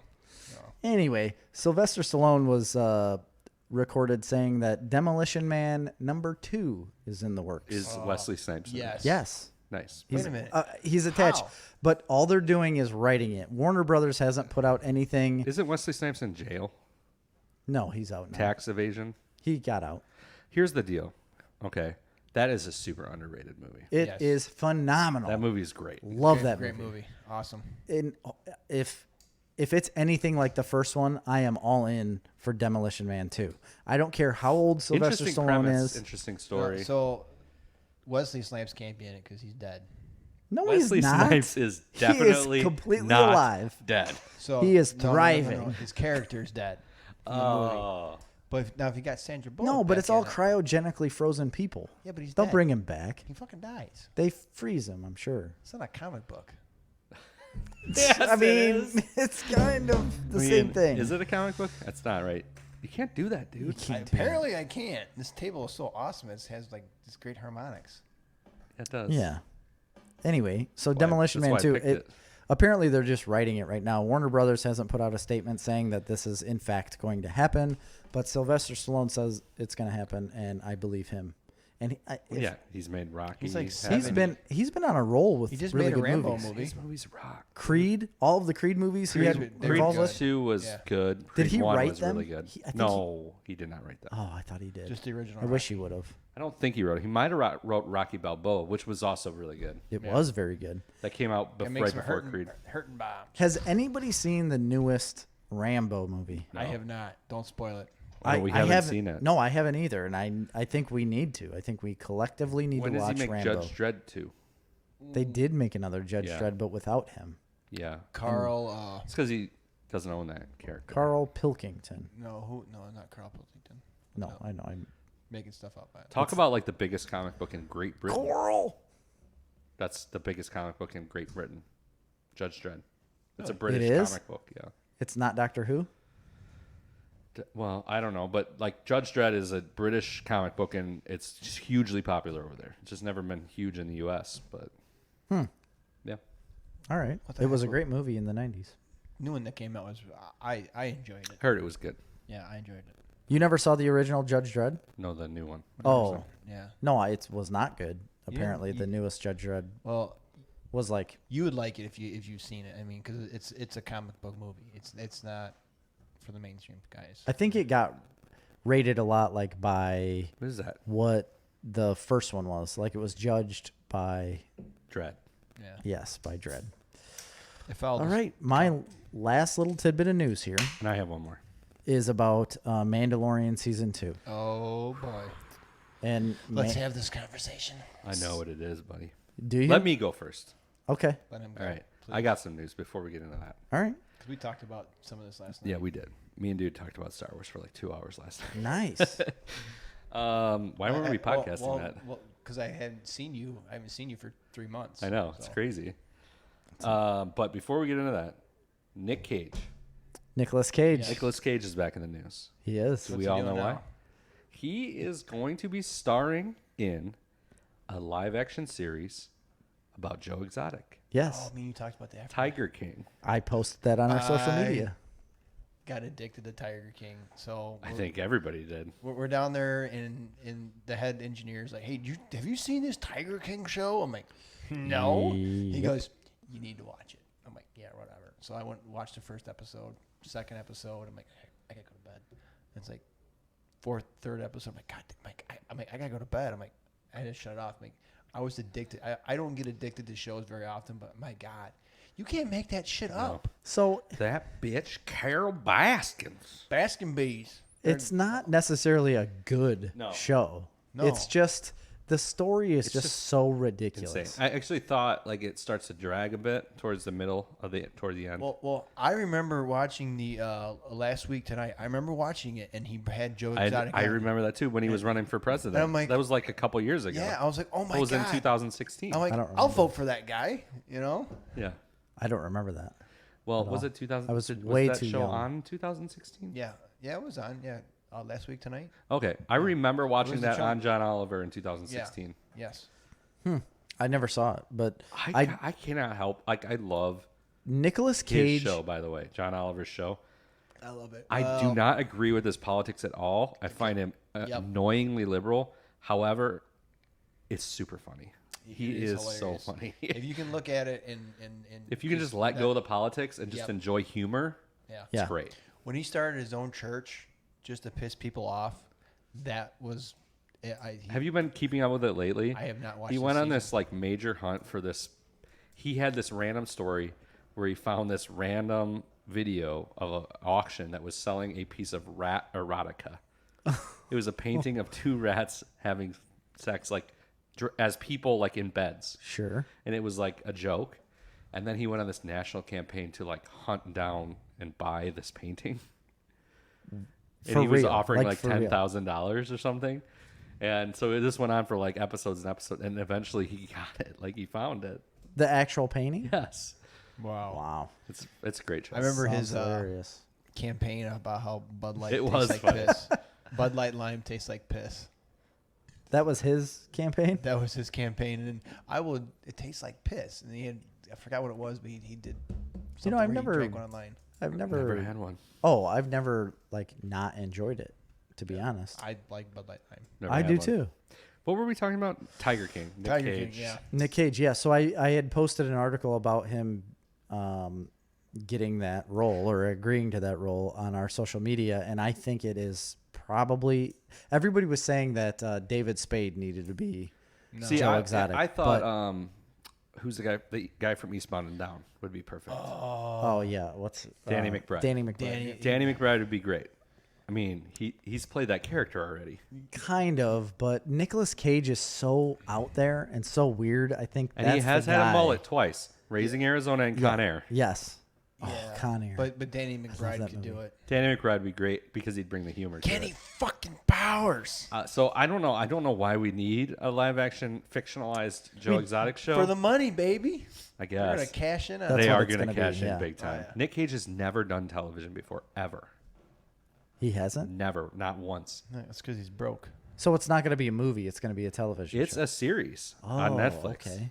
I thought it was going to be a movie. No, it's a series. That's awesome. I can't wait to watch it. There's something. I can't wait to. There's something like wrong with Nick Cage, don't you think? No, there definitely is. Oh, yeah. Like, He's got like some kind of weird like social anxiety Well, disorder. he also went into tax evasion too. Yeah, but he's fine now. Well, that was a long time ago. That's why he had to do like you saw Nicolas Cage movie after Nicolas Cage movie after Nicolas Cage movie. I tell you He what, was just Con he had Air's ripping him out. He had all these freaking mansions. The reason why he lost his ass is because he invested like all of his money in real estate, and then when that real estate market crashed, Yeah. he was underwater in like these $30 million mansions in like Bel Air that he had. Not only that, but he has probably one of the most valuable comic book collections of all time. He's got huge collections, Well, like he's- art collections. He's got and- Action Comics. He's got Really? the first Superman. He's got a couple copies of those. He is a huge comic book nerd, I never Really? big time. You didn't know that? No, I didn't. Nick know Cage that at is all. like the biggest comic book nerd in the world. He named himself. His last name isn't Cage. He named himself after Luke Cage. Really? Yeah. Wow. He's a Coppola. You know, He's yes, related he to is. Francis You're Ford right. Coppola. You're right. Yeah. It's like It's like a nephew. He's like a nephew. He's like a nephew of Francis Ford never- I Coppola. never He's knew related that. to Sofia Coppola and all that. Like Jason Schwartzman. They're all related. No shit. You know so much about him. I'm I, like I do know a lot about him. And then he's why? got Action Comics. I mean, So multiple cool. people probably have. Yeah, an for Action sure. But Comics. they're worth millions and millions of dollars. And I think he's got Amazing Fantasy, the first Spider-Man. ooh. Wow. He's got a huge comic book collection. He was supposed to play Superman Yes. Yes. he in was. Superman Yeah. Returns. Yep. Yeah. which would not have been good. No. But I then don't he think did he get a could- chance to play superhero. He was in Kick-Ass. Yeah, He should have been in And- Watchmen. He should have been Night Owl in Watchmen. I agree. I think so. That would have been great. So what else you got, Chris? But that's it. I just Nick Cage and Tiger King. I think it's great. It makes me think of Raising Arizona, which is one of the best movies ever made. Yeah, I forgot about that movie. So good. I know I say it, Boy, one of I the best haven't seen movies ever that. made in a long time, but that's a really good movie. I haven't seen that in a long I time. I have to watch that. It's a great. I haven't seen it in years. Coen Brothers. Me and Krista watched Varsity Blues the other night. Oh, that's such a bad movie. It's horrible. You don't like it? Horrible. I don't want your life. Yeah. That's probably been on this podcast 40 times. It's okay. Don't tell me it was good. So I played football. And If anything that you're gonna say following the statement of "I played football" so from that aspect, when you're almost 40 years old is going to be bad. no. I was reliving, partying and doing all that. Yeah. I mean, not Going stealing to strip cop clubs cars. where your teacher was the stripper. None of that. But no, just having fun and reliving that. So the football aspect was fun, but when James Vanderbeek was just so fucking bad in it. He's such a good actor. I love his website where he just does the facial expressions. He's hilarious. There's a website. Yeah, him it's just like doing I didn't James know this. James Vander memes, and it's just different facial expressions that he does, and it's hilarious. He's super funny. Yeah. And actually, he is a pretty good actor. I don't know about in Varsity Blues, but he was in the show Don't Trust the Bee in Apartment 23. With, Which he I never played saw himself. that. I thought. he might have, yeah. I think he played himself. He was good in that, and he was in that movie Rules of Attraction. He was good in that. The same. What's that girl's name? That one. I can't- Alias. Yes. Jennifer. Nope. Jessica Jones. Jessica Jones, but I what's don't her know name her in real real life? name. It's Christina Ricci. no. Ritter is her last name. Kristen Ritter. Kristen Ritter, not Yes. related to John Ritter. She's not at all? I don't think so. Oh, she's a good actress. She is a great actress. Yeah, she's very good. James Vanderbeek, not a good actress. No, he's not. I think he's hilarious. I mean, he's hilarious, but man, that movie was. I mean, But as an get to the actress, Like he was pretty good in Dawson's Creek. I loved Dawson's Creek. Casey. When that was Pacey was I know. The Josh other guy. Johnson? end, Josh Johnson. no, Yeah, I think it was Josh Johnson. no, it wasn't. Joshua Jackson. Joshua Jackson. Yes. Boom. And that guy was awesome in Fringe. He was very good in Fringe. Oh my That's a God. very good show. I wish as that well. show never got canceled. That was an awesome That TV was an show. incredible show. It was weird. It was like X-Files, but Better. not better, but On different. par. Because it wasn't like a procedural. Right. Talk about Star Wars. I was going to talk about Mandalorian. Yes. Mandalorian season 2. There's So- big news on that. Big news Well- on Mandalorian season 2 is that they have released that Boba Fett will 100% be in this season, and the same guy, Tamura Morrison, Yep. who played Jango Fett in the earlier Star Wars movies, is going to be playing Boba Fett, which obviously makes sense. A lot of people have argued that maybe the little kid should be playing Boba Fett in this show because But he was a clone. Yeah. exactly. Unaltered clone. Yeah, so he should look identical. But he should look identical. Yes, you just finalized that argument as to why they're wrong. Yeah. So yeah, he's playing Boba Fett, and they've said like most likely his helmet will be off because you know who it's going to be. Plus, he's I'm not really a Mandalorian, Very Correct. intrigued. Well, but either is a Mandalorian. so we found out Correct. that it's a creed, not a. A creed that developed after Boba Fett, though. It Correct. developed that creed after the fall of Mandalorian. Yes. All right. So Boba Fett was around prior to the fall of Mandalorian. Correct. Just to be clear. yes, So you gonna tell him about the other? Well, other couple people? I'm waiting for him to be done. Okay. that's all. Okay, I'm waiting for the part-time Star Wars fans to go. For Okay. Jerry to go to bed now, What so it- we can talk about real Star Wars stuff. Which Because they've is what? announced bigger things going on in season 2 of Mandalorian. Things that you don't even understand. Yeah. So you can go away. How do you know? Go take a pee. Go ahead, explain. Go take a tinkle. Can you just continue to talk? They have announced also This is so cool. Sabine Wren is going to be in season 2 of The Mandalore. You know who Sabine Wren is? I do. I didn't know that they ever released that though. Yeah. Yeah. I haven't seen any of that. Sabine Wren and Captain Rex is going to be in season 2, played by the same actor as Boba Fett because They're the clones clones. as well. Oh my gosh, I Yeah. didn't know any of that. It gets better. Yeah. Well, I don't know. That's it. I mean, Well, Ahsoka Tano. well, Oh, yeah, we we knew already that. talked about Ahsoka.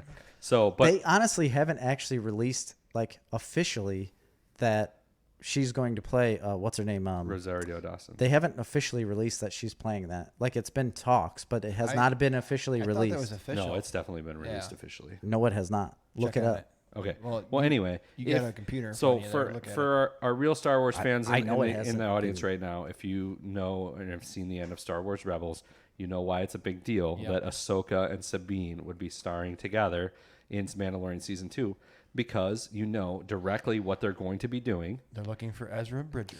Well, I mean, you should have said spoilers, dude.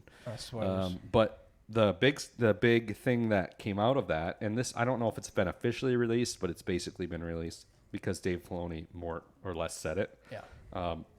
That is going to be, and that's only going to be like one episode that they're in, and that is going to be leading into a new Star Wars spinoff that is going to be a live action sequel to Star Wars Rebels. Which is what me and you theorized about That's last night. That's yeah. our theory, and it's been discussed and more or less said by Dave Filoni. So I'm pretty sure that's what's happening. Well, because he also said that Rebels is done. He said Rebels is done, but that doesn't stop me from making a sequel. Yeah. And then right after that, they released that Sabine Wren and Rex are going to be in one episode of season 2 of The Mandalorian. Makes perfect Only sense. one episode? Yeah, and Ahsoka's not in a bunch of them either. Yeah. No, So- she's not through the whole season. I knew So that. it makes perfect sense that would be setting off the spin-off that would be the sequel to Star Wars Rebels. And those universes are all coinciding. Which is what you're taking something right out of Marvel's playbook. I mean, tying everything together years down the road. Dave Filoni is the greatest genius in Star Wars history, next to George Lucas. next to George Lucas creating the series. But other So- than that, I went Yeah. back and watched the last couple minutes. Well, we're done with the news, right? Yeah, yeah. Because Yes. this is going to be in what we're watching anyway, so Yeah, and it's but- obviously in 'cause- yours. So, 'cause- yeah, I got a bunch of stuff that I need to cover on what I've been watching because I've been gone for 3 months. but you're talking about the Star Wars Mandalorian documentary on Disney Plus. There's been 2 episodes out, maybe a third now. I don't know. Yeah, but we can come back to it unless you want to. Go, cover it go, now. no, go yeah, for talk it. about it. So if you didn't watch the last one, me and Chris talked about it last night, so I went back and watched it this morning. And in the last 20 minutes, It's 10 like the minutes? last 10 minutes. Yeah, so Dave Filoni talks about how Qui-Gon Jinn is the most important Jedi of all. And you blew my mind last night when you brought it up, so I had to go back and watch it. And so Dave Filoni says that George Lucas had Qui-Gon Jinn as Anakin Skywalker's father figure. He gets killed, and Obi-Wan Kenobi is more of his brother, not his father role, and that starts Anakin down the trail of the dark side. Yeah. And it blew my fucking mind because I am a huge Star Wars fan. I mean, I have my custom-made lightsaber over there that the wife got me for Christmas to show you guys, and I mean, that blew my mind. I mean, I never even thought about it. You don't think about it, and then you realize the fact once after you learn that you're like, oh my God, all these movies were built on this premise. Yeah. All the way to the end. Yeah, And you're like, this is crazy. because he had no father. Yeah. And it just totally blew my mind. And then dude blew my mind when he told me that Rax is in Return of the Jedi, the movie, is in from Return of the 1984. Jedi. As in, yeah, he's in it. In the Battle of Endor. There's a old man with a white beard when they're storming the bunker. And Man, I'd have to that is watch it Captain again. Rax. Now, I'm sure they didn't know it at the time. No. But Dave Filoni, when he made the Clone Wars, or when he Based made it- Rebels, when based you it have, off of when that in character? Rebels you see old Rex and he's got a big bushy beard, Yeah. and he retconned that as Captain Rex. Wow. So I have not gone back to Return of the Jedi to find the credits to see who that character is and what he's supposed to be. Is it just Rebel Soldier 1? Yeah, it there's coulda no be. name to it. But Okay. in Star Wars Legends, they gave him a name, and it was like Nat something else. It Yeah. wasn't Rex. But Dave it's- Filoni retconned that, but Yeah. it's still genius that Yeah, they did it. That he it's ties it all together. Because Well, he specifically that. designed his character around that character because he knew that's what he was going to Well, do. yeah, it's so cool. And Dave Filoni, if everybody doesn't know this right now, creator of Mandalorian, Star Wars Rebels, Clone Wars, and also involved in the new movies, even though I don't know how involved he was, but he was legitimately George Lucas's hand-picked right-hand man. He was on SpongeBob. I mean, that blew my mind. Watch the first episode of the Disney Galleries Yeah, Mandalorian. he was like working at Nickelodeon Yeah. or something like that, working on a children's show, And he went in, he met with George Lucas, and basically that's the point where George Lucas basically handpicked him, and then he became his like right-hand man. That's incredible. And like George Lucas was incredibly involved in the development of the Clone Wars animated series. Yes. And the movie. And that's where they started working together. And even today, even though George Lucas doesn't own it anymore, he's still consults with George on storylines going forward. So I think Dave Filoni and Jon Favreau should helm Star Wars from now on, and they need to. I really think. I mean, I don't see why they wouldn't. I mean, they're doing it already. Yeah, not in the movie universe though. No, but I mean, the movie universe now is going to be in different directions. I think they're going to have different. I've heard several different things that Anakin. They're going to do a prequel to the last 3 movies where Anakin is supposed to be directly after Return of the Jedi, and they're bringing back Luke Hamill and Mark Hamill, and Anakin Skywalker comes back from the dead. There's supposed to be a bunch of different rumors. Animated? I haven't. No, like live action. There's I haven't heard any of that. They're going to de-age Mark Hamill? Yeah, there's a bunch of shit going around about it. I know Taika Waititi is going to be doing. How have they not made a standalone Darth Vader movie or series of movies or why they television wouldn't. show? Why would you not do that? There's you can so put much anybody story. you want underneath that suit. And there is comic books and novels and video games. There is a whole. There is so much story of Darth Vader. I have Vader. all the comic books on right here. I read them all. Yeah. And people don't realize he. You is see not such a very good person. He's nobody very, they make very it, bad. But some of those like Vader Down and some of those things, comics make him a sympathetic villain. Yes, absolutely. Do Vader Down does big time. And sympathetic villains play very well as at the helms of their own series. Absolutely. I mean, look what he did in just of Rogue One. I mean, he's on screen for a lightsaber for what, 10 minutes? No, that's all of. I mean, Darth Vader's whole movie run is such a small snippet of what Darth Vader has actually done in his lifetime. What has there been for Darth Vader's screen time? 15 minutes total? Very, very little. I mean it's probably more than 15 minutes, but it's not much more. Not much. It's really not. I would and pay big money to see a standalone. There's an incredible story there that they haven't touched on. It doesn't need to be a movie. It'd be a perfect TV show. Oh my god. If they do it like The Mandalorian. In fact, I don't even need here's what you need to do. Build the Star Wars universe on Disney Plus like The Mandalorian in these shows, and then based off of that, make movies. So you have Mandalorian Season 1, Mandalorian Season 2. You got your Star Wars Rebels spinoff. Put that in there. Do a couple seasons of that. Start a Darth Vader one. Keep working on that. Yeah. And then, bam, movie. Yes. That ties it all together. A trilogy of movies. I mean... So it's like the opposite approach of what Marvel did, where Marvel built it all in the movie theater, built it all on streaming, and then when you push those movies out, they're going to blow the fucking world apart. Well, so you're absolutely right. I think Disney has a different platform now. I mean, they have Disney Plus, where before it was... Right, they didn't have anything like that. They had to deal with Netflix, and they had to give half their royalties away. I was reading an article about how there's talking about a Daredevil season 4 coming back, but that actor I thought they couldn't. So Netflix can. Netflix can't.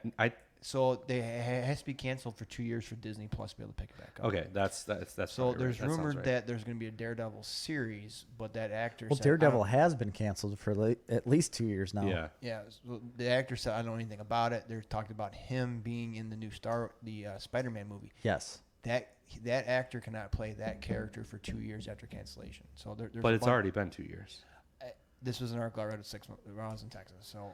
Well, but they've confirmed that the Daredevil rumor was not true. Where I was going is if Marvel would have had their own channel like Disney has brought them into, I think we would have seen a whole different Marvel Cinematic Universe. I agree. The difference is Marvel doesn't have the ability alone. Didn't. They might now, but they didn't, and they probably still don't now. They don't have the ability to go out there and start a streaming service that within, when did it come out? November? Mm-hmm. They're over 50 million subscribers. Yeah. Already. That was their 5-year goal, was 50 million. Oh, yeah. Really? And now they're at 50 million. Now, this lockdown helped. Absolutely. And they gave away a lot of year-long subscriptions. Yes, they did. But they're at 50 million now, and that number is not going to stop growing. No, and I don't really feel Because like they're going Netflix to is lose over a anything. billion. Netflix has over 1 billion subscribers. And they still got a lot of good content. So at 50 million, they have a long way to go, and I think they're moving really quickly. Because here's what Disney Plus has to do, though. They have to start releasing more shit like The Mandalorian. Yeah, they have to start making nothing else. They have to start making content like that, because the content that they have right now, they cannot last on. So everybody loves Disney movies. Everybody loves the old content, but that doesn't gain you more and new more subscribers. Yeah, more and more People new subscribers. when It they doesn't start happen. getting these Marvel shows coming out. Well, Disney shit canned the a Deadpool 3 movie. No, it's still in works. No, it was out yesterday that they shit canned it. It's not gonna be. There's no Deadpool 3 as of right now. It's gonna happen. No, I thought Ryan Reynolds was talking about how it was paused, but it wasn't it's definitely going to happen because it made $1 billion. I just don't see how you could get rid of that. Well, as right now, if you check out Disney stock, they need to make whatever the hell they can. Yeah, They need to start making like X-Men stuff. Well, They need to start making obviously more Star Wars stuff. They need to start making. I mean, you could make a Wolverine TV show if you wanted to. oh man, There's so many it's things. going to be a long time before they start spending $250 million on movies again. Because we might be at 2 There's years. no need. We might be 2 years away from full box offices at movie theaters. We might be a year away. I don't think so. Maybe not 2 years, but we're It's not 2 years. from full movie theaters. No, I don't think so. I don't think you're that far away. They're going to open up, Jerry, Where- but there's a lot of people that are not going to go. because they're scared. I agree, 'Cause but they're scared. I just don't think. I don't think you're not going to have full movie theaters for releases of movies. I just don't think you're going to have the prolonged, like, filled theaters. But for releases, I still think you're going to get the I same don't think amount. it'll be till next year before you can see a full But I don't think you're going to have. They are not going to put movies in theaters if they're going to take a dive on it. Like I don't think you're going to see movies in theaters the way we've seen movies in theaters anyways, because of the whole Trolls thing. you are correct. Trolls came out and has made more money than they ever had on the original Trolls. Caveat: a kids movie after a shutdown, when kids are at home and their I parents are trying to understand. work from home. Yeah. I understand, but I think that's the way they're going to go, because just like we were talking about in a previous episode, like Universal all of a sudden removes and says, well, we're not going to show any of these AMC. movies, or AMC. We're not going to show any Universal movies in our theaters. Well, you're shooting yourself in the foot there. Well, are they? Because Regal and Cinemark both jumped on board. Oh, they did. Yep. I didn't Every know that. significant movie theater chain in this country now is all banning Universal Well, they movies have To together. be honest, though, If if they you don't, they're gonna, fucked. Yeah. So, But to be honest, if you can make that amount of money just by streaming, even if you make 3/4 amount that money in streaming, does it matter to them? I mean, I guess if you want to be considered for any sort of awards, would be the main thing. I mean, at the end of the day, Well, They're I really don't jumping- think that the Fast and the Furious are going to get any awards. a lot of these Or movies though that are Universal. coming out on Netflix will get a 1-day release or 2-day release in a few movie theaters. He's got a good point. Okay, Trolls made $100 million. Great. Yeah. Fast and Furious movies make $1 billion clean all day long at the movie theater. Are they going to make $1 billion on streaming? Probably not. No, probably not. Because so how much do we pay for tickets? $8 a person when we go for a movie. 9. 10, 10. So say 10. So when we go 15 if we go to IMAX or So it's Right. $30 for us three to go. So if you go rent that movie for our families to rent it, it's what 20. for a family to rent it or buy it. No, to rent it It's when it's five- in theaters is No, $20. So say you go to watch it in theaters, it's $20. So if you buy it at home or you rent it at home, it's $5-6 for No, the family. but that's after it's available for rental. The model with Trolls was they released it the same time they would have released it in theaters. Yeah. And those movies cost $20 to rent. Well, I understand, but you're getting that $20 that you're renting it for. But then when you go to a movie theater and you buy a $13 ticket, I get it. most of the percentage of that goes back to the movie theater.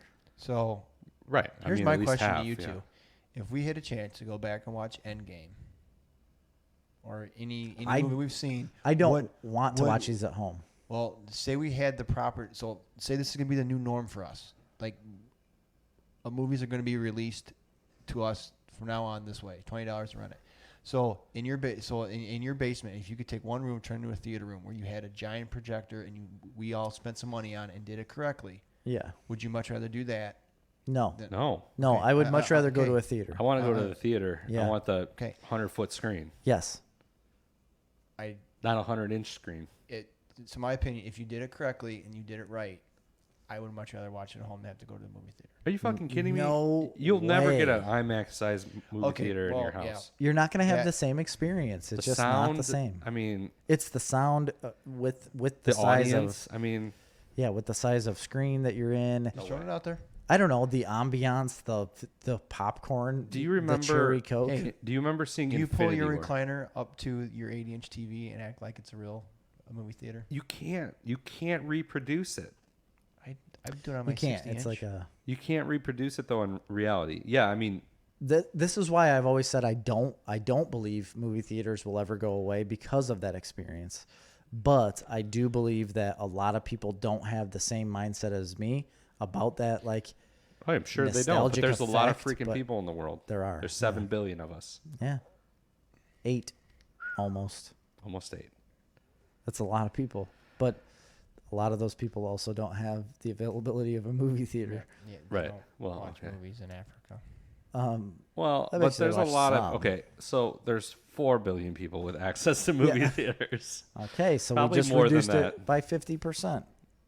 Oh my god, It's a it's significant going to amount. 0.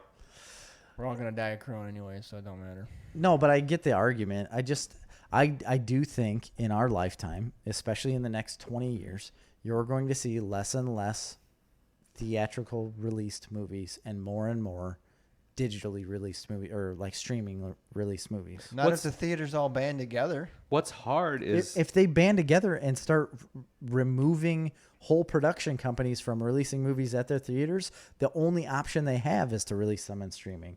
So again, it's like Yeah. I mean, the thing is, the what struggles is the small movies, right? The non-Marvel, Disney, non-Fast and Furious. what do they do? Like those guys should, I don't know, because They could capitalize off of this They stuff. could, but you go to streaming. I'm not going to pay $20 to see an independent film. No, they could capitalize on it theatrical, like released wise. Because Maybe. if you go there and there aren't the big budget movies, you look more forward to the ones that are out, right? Like if you just want to go to the movies and want to see something, if there's no big budget thing out and you want a date night, people are going to see those little things. And I think they could make more money doing that because you don't have the big movies out there. I don't know. Maybe. Maybe. What were we talking about? What got us into this? We were talking about the Mandalorian. It was documentary. starting at Star Wars. Was yeah. there anything more to that? I think we covered it all. Well, that Mandalorian documentary is great. It's Yeah. not. It's like a Star Wars documentary, Yeah. but it's a round table. Taika Waititi, Bryce Dallas Howard. Filoni. They also Dave said Filoni. Robert Rodriguez is going to direct an Episode. episode of I'm Mandalorian not too. surprised by that. He's That's- great. That's so awesome. It's amazing. It's just really interesting behind the scenes of a really good show. Any other what you've been watching? I got Oh, yes. I got one thing. I got a ton. One thing. I have been working. I have been in the tractor. So I haven't seen you guys in in a while. So when I'm in Texas, I was working, so I get off and I have about 2 hours before I gotta go to bed. So I got Yeah. 2 hours of content I get to watch. So I watched all of Star Trek Discovery. Yeah. Wow, So how'd you feel I'd like about to that? talk about this show. I watched the first 2 episodes because they were free when they Yeah. came out on CBS All Access, but I never finished up. I thought they were good. If you're a Star Trek fan, yeah, I enjoyed it. I also watched Picard, Oh, which I really enjoyed. I mean, because I was a Next Generation kid. What is the premise of Picard? So artificial people like Data have been outlawed, and Picard is retired, and he's going on a mission, and that's all I want to say because But it's post Next Generation. post Next Generation. He's retired. He's retired. but it's And he dealing pulls with data out of a drawer. a I saw drawer. that. Yes, and it's dealing with a lot of It the was in same people. trailer. It's the only one that hasn't been in it is Worf and Dr. Crusher. But he's like getting all of the people that were They didn't get in Will Next Gen. Wheaton? Will Wheaton They didn't get Will Wheaton back in there? didn't talk about Wesley Crusher. Yeah. Fuck. Man, So I wonder why. I would have figured he would have jumped all Yeah. over that. He's a huge Star Trek guy. there's probably gonna be a season 2 because it was pretty popular, and It did very well. I enjoyed it a lot. So Speaking of Will Wheaton, he does the audiobook for Ready Player One. Oh, He does? Mm-hmm. interesting. You know, that's another movie I never watched. Movie's okay. Book is amazing. Oh, I've read the book, and it's phenomenal. So I also watched Altered Carbon Season 2? Okay. If you guys have not seen Altered Carbon, go back and watch season 1. I can't do it. I've can't tried, either, dude. and I've tried to get through this show 4 times. So I love it. I was on like the 5th episode. It's whatever one he's being tortured. He's like on a table. This guy's being It's like tortured. the 2nd episode. Well, No, it's like the it's the 4th. 4th or 5th. Yeah. Where And so, I was like, yeah, that's fine. well, I just haven't got into the story. see. I like it because if you go back and you think about how powerful is the human mind. I love the premise. That sounds That's great. the whole point of it. I mean, anybody you can do. The whole point of a. Some real Elon Musk shit going on. It kind of is. One thing I would have loved to see Elon Musk do. Not name his kid A plus AE times number 12 one. or something. X-A12. Yeah. That's going down a rabbit hole. I'm just gonna keep going. We talked about Elon for like an hour last night. Yeah. While both of our wives were sitting there. They were not. They were not impressed, I'm sure. Like literally, It was bad They were 'cause we were both. all- we they were were all outside hanging out in the garage, and me and dude were inside talking about Star Wars. Like an hour goes by, we're like, well, let's go outside. So we go outside. We pull up chairs. We sit down to them, and immediately overtake whatever they're talking about, and just talk about Elon Musk for like an hour. And both of them are just looking at us like, So Why are you Elon doing Musk this? said, "Fuck California. I'm gonna open up the."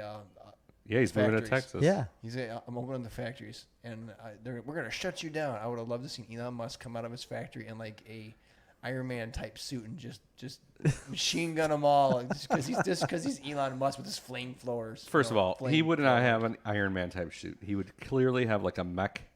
He would have like a mechanized, like. Remember how popular mechs were like when we yeah. were like in high school? Yes. They had every video game and everything.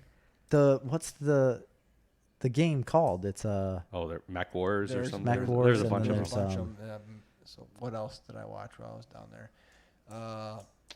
The Expanse season 2. Yeah, you told me that. I've never watched The Expanse, but I've heard it's amazing. I saw the first 2 episodes of The Expanse after you had talked about it on a show, and I need to go back and start watching it because I was very intrigued with those 2 episodes. Season 3. I'm sorry, season 3. I watched. anything that Isn't there like 5 seasons? The 2 were on Sci-Fi, and the 3rd one is on Amazon. Okay, anything they're all on Amazon though. That's where I started watching the first 2 episodes. So I really enjoyed it. I mean, if you like your sci-fi, actual space travel, space stuff, yeah. not my favorite. not Star Trek-y, the world's gonna be perfect shit. I No, mean, it's like people living. I mean, you got Earth, Like you got Firefly. Mars, and you got the outer belt. The outer belt is the asteroid belt, and it's a whole culture that is growing up in space. It's very similar to a comic book premise that I had came up with years ago, Chris, about Earth 2, or it was like 2 Down. It was called 2 Down. It's on this computer in front of me. Yeah, because we expanded a bunch on it. Yes, and it actually eventually became forthright. It did. But it was completely different. But we expanded off of 2 Down, and it was because all of the resources and stuff from Earth were junk. Like there was nothing left, so they sent like the government. There was multiple different governments on the Earth. Actually, Copyright Snarf Comics. yes, and they sent all of these ships out to go find other planets. Gosh, we come up with some good freaking ideas, guys. Here's the premise. Yeah. The Earth was like collapsing, and they were sending ruins. out these like arcs. Yeah, Which that's they- what we called them. Yeah, and they were sending out these arcs to different colonies. Well, what happens is one ends up finding this habitable planet. Like all the other ones get destroyed, but like there's one left that finds this habitable planet. And it was the only blip that they finally saw. Yeah, they were from like Earth. about done with their journey. They're like, well, we're never going to find anything. And they find this habitable planet. And they find out that there's human life on this habitable planet. Yes. And then what they come to find out is that there is only like one time every year that they can spot where that that they can planet was at. communicate with that planet. Yes. Once a year. All right, because after they found it, they're able like, oh, now it's here, so they pinpoint it. But the way like the axis and the rotations go, there's only like one day every year where they can actually communicate with that planet. So what happens is over the years, like crazy shit starts going on these different planets, and then like the one day, yes, they were able to communicate. And there was this one woman on Earth. You two came up with this shit on your own? Actually, it was based off a premise of his, and then we kind of expanded on it. Yeah. I came up with like the basis of it, and then we had talked about it, I think, like on the phone. Well, fucking write a script and sell this shit, because this is stuff that I would actually watch. So there was like a man and a woman that were obviously like a love interest, and I can't remember if it's the man or the woman, but one of them gets, because there was like an initiation process, or like you have to be accepted to go on these ships, and only one of them got accepted to go on the ship, and they leave. And then the man and or woman is still back monitoring like where these ships go, because she wants to know like what happens to her love, and they all start disappearing. But then that one time a year they see the blip and figure out, holy smokes, there's one still out there.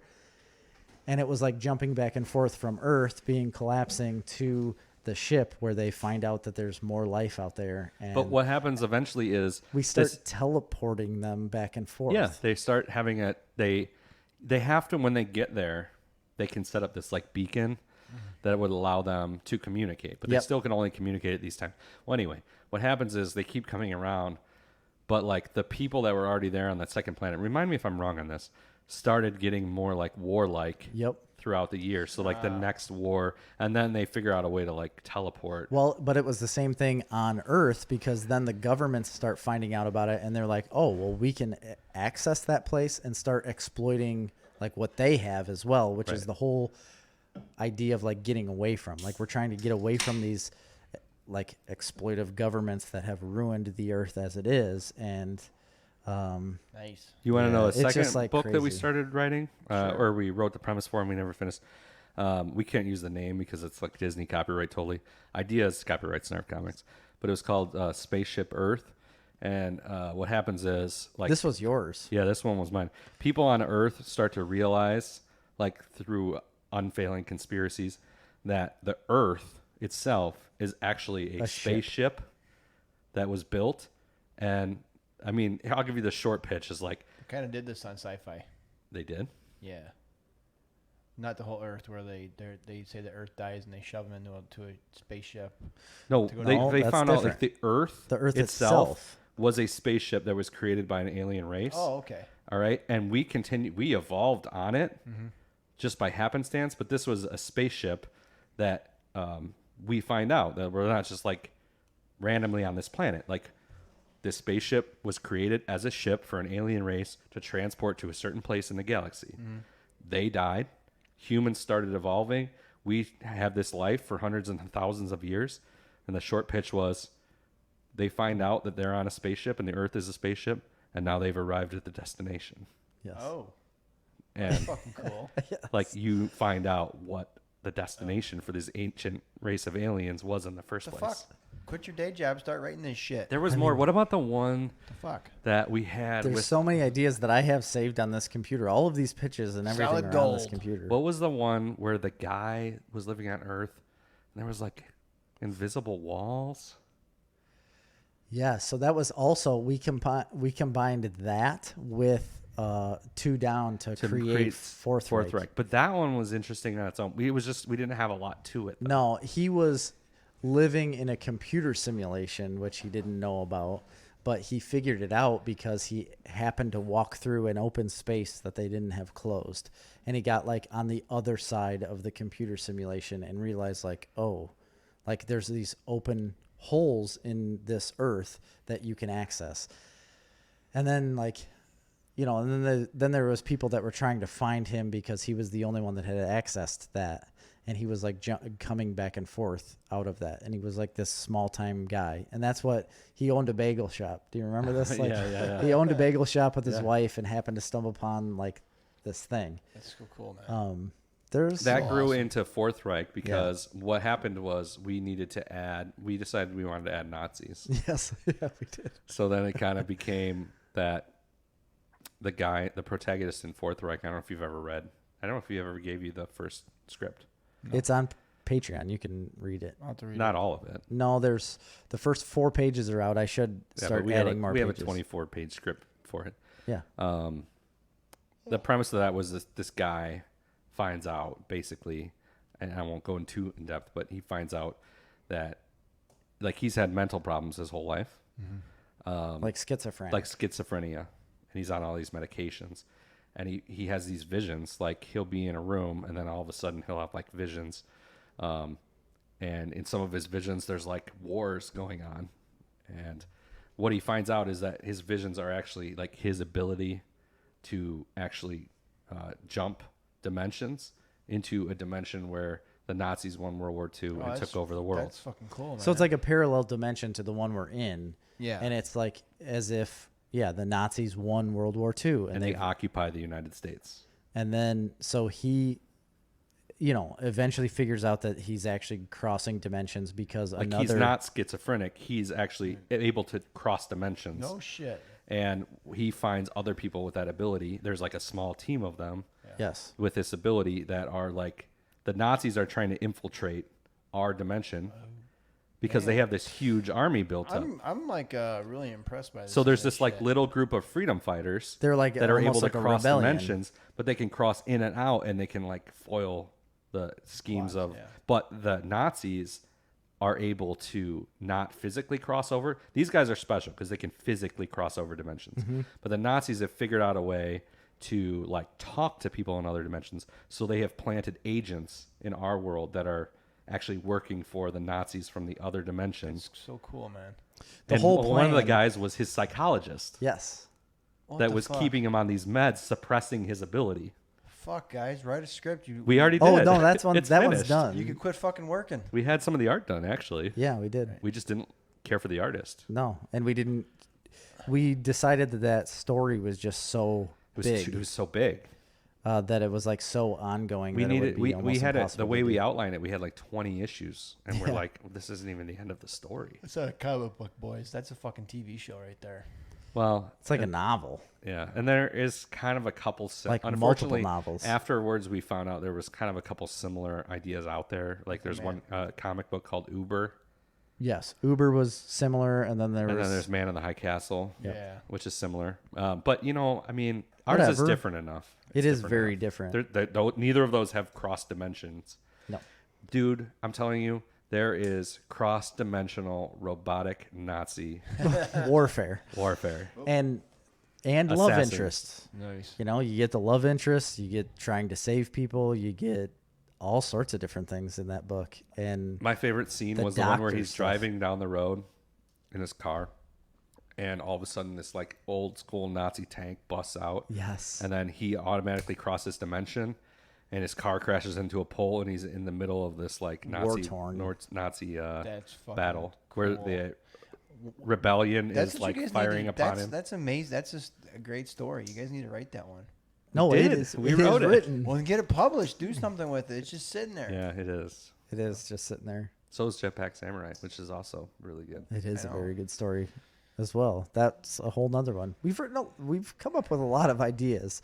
They just aren't all finished. My favorite still is our IKEA from Hell. That's another one. Like Have you the ever heard that 7 one? layers of I have IKEA not. hell. Okay, we have it's more of a comedic comic, and it's based off Dante's Inferno. You know the book Dante's Inferno, The Yeah. 7 Layers of Hell. Yeah. But it's this guy who has to go to IKEA with his girlfriend, and his girlfriend immediately gets snatched, and then he's got to go through the 7 layers of IKEA hell Oh my and fight God, all that's these different amazing. bosses on each level. That's hilarious. Kind of like a Scott Pilgrim type of deal. Yeah, it's very It's- reminiscent of like that, mixed with Dante's Inferno. There's a one point he fights against a Minotaur. Yeah, a Minotaur where so like he gets to this level and the Minotaur's actually trying to put together a futon because it's in IKEA and he can't understand the directions and he can't hold on to the little screwdriver and he immediately thinks that this white guy is at fault for making these directions so difficult. So it was like the level of anger, Yeah. right? And he's fighting him, but by the end you realize he's just like, I can't put He's this just futon. frustrated. I can't put this futon together with these hooves. And And then there's a gluttony level that's a Swedish meatball monster. yes, Oh my God, you too. it's really hilarious. good. It's great. This is one of the things that I wanted to do with that What's her that name? sketch comedy. Oh yeah, but I want that artist that I bought the Hey, I gotta step outside for a minute. Frozen prints from. Oh yeah, she would be very good at that. Yeah, she would be great. She'd be incredible. Anyways, we were gonna do what we're watching. Yes, We're at an hour and 50 minutes. Oh my gosh. I have a few things that I was just like 3 things. A couple of them are whatever. One was the Jerry Seinfeld 24 Hours to Kill Netflix special. Okay, I've heard very bad things about it. It is not very good. I've heard on Joe Rogan actually that it was not good. Yeah, so I started watching it, was very excited when I saw it came out. I started, like I said, I started watching it. I fell asleep multiple times throughout it. I kept going back to watch it, and there was just not much about it that was funny. And it's super disappointing because I love Seinfeld, the show. I love Jerry Seinfeld as a comedian. I love comedians in cars getting coffee. I like most of what he's done. Yeah. This stand-up special was just not something. I mean, maybe if it's something like you go in person and see him, you know, obviously it's going to be different. Right. But watching it on Netflix, there has been so much better. Yeah. I've heard that. I'm still going to watch it probably. But You should. I mean, it's fine. It's fine for what it is. It's a good time waster. I'm not going to say it's terrible. I think it's something people would enjoy a little bit. I'm just basing it off of some of the other comedy specials I've seen over the last couple months. Motherfucking Tom Segura. Tom Segura kicked it out of the park. I mean, Dave Chappelle made the greatest Holy comedy smokes. special maybe of the last 20 years. I answer. And honestly, even I liked Burt Kreischer's Big Boy. I liked that better than Jerry Seinfeld's. Yeah. I thought Burt Kreischer, like that was the only Burt Kreischer one I've ever watched, and I thought it was pretty decent. But then once I watched Tom Segura, I realized, like, holy smokes, like he's a way better comedian. Have you ever seen The Machine? I've seen bits and pieces of the original, like, Machine, yes. I'm just not a big fan. I know, it's his shtick. Like, his shtick is just not my thing. He's fine. And like I said, I thought a lot of the jokes within his stuff was funny, but Jerry Seinfeld's was pretty bland. The stories are just so long and, like, involved that you're kind of out of it. He's not a huge story comic. And he got into a lot of big stories that I just didn't think it was really that great. Huh.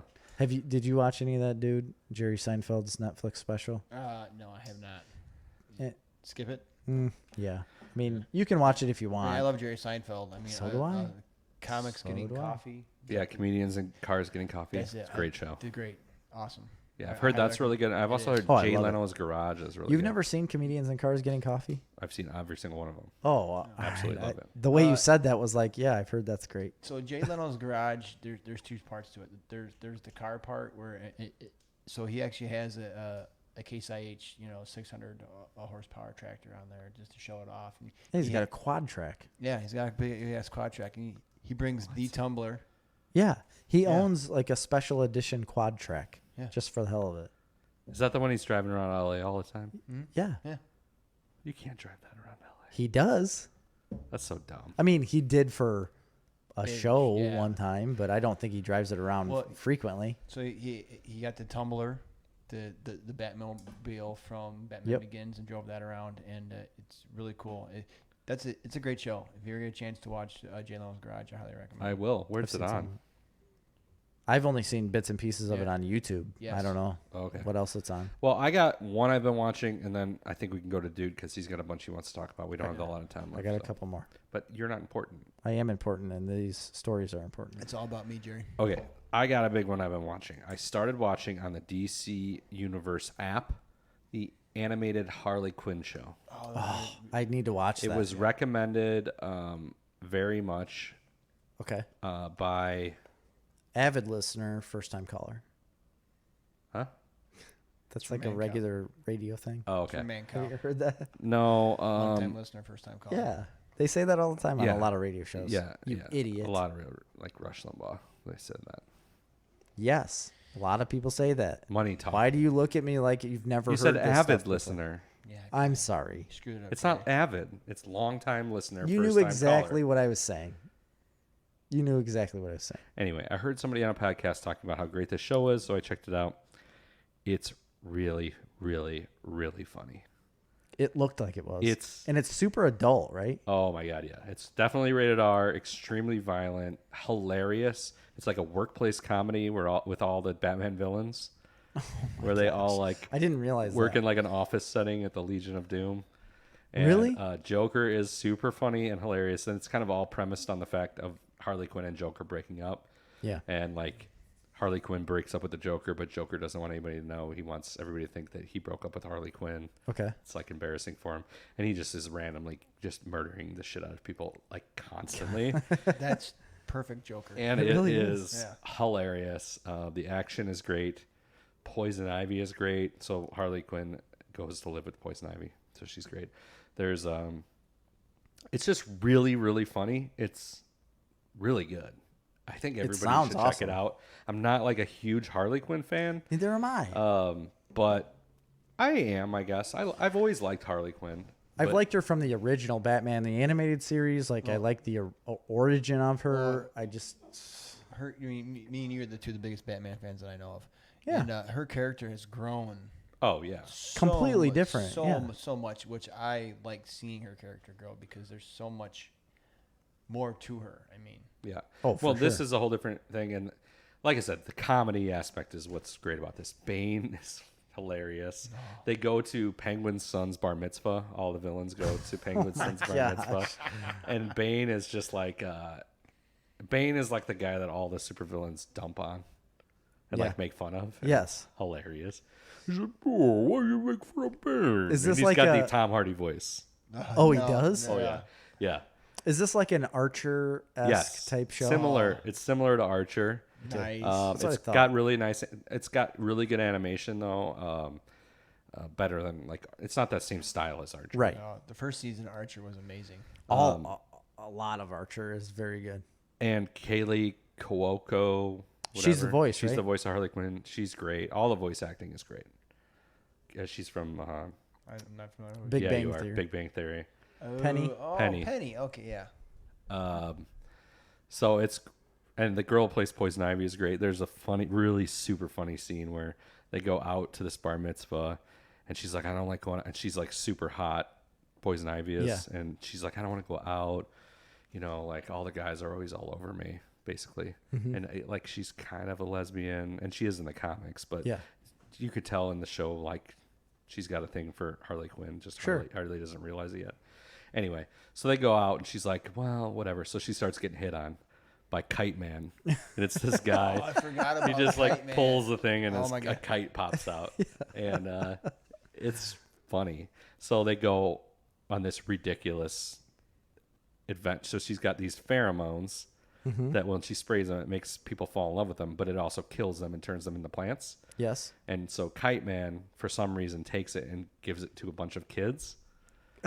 And so she's like, oh, fuck, we gotta go get the antidote. So Kite Man flies her there. He's like, okay, we're going to go. And he's just like trying to get her to go on a mission with him. So that was the whole plan. Yeah. So basically, they go to her apartment. She gets the pheromones. She comes in the other room, and he's buck naked in her bed. He's just like, come on.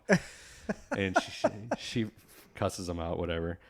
They're flying back, and Kite Man's like, oh, man, I just really misread the signals. And I'm just like, I'm really sorry. You're just so beautiful. He's kind of like a little touching moment. She's almost like, aw.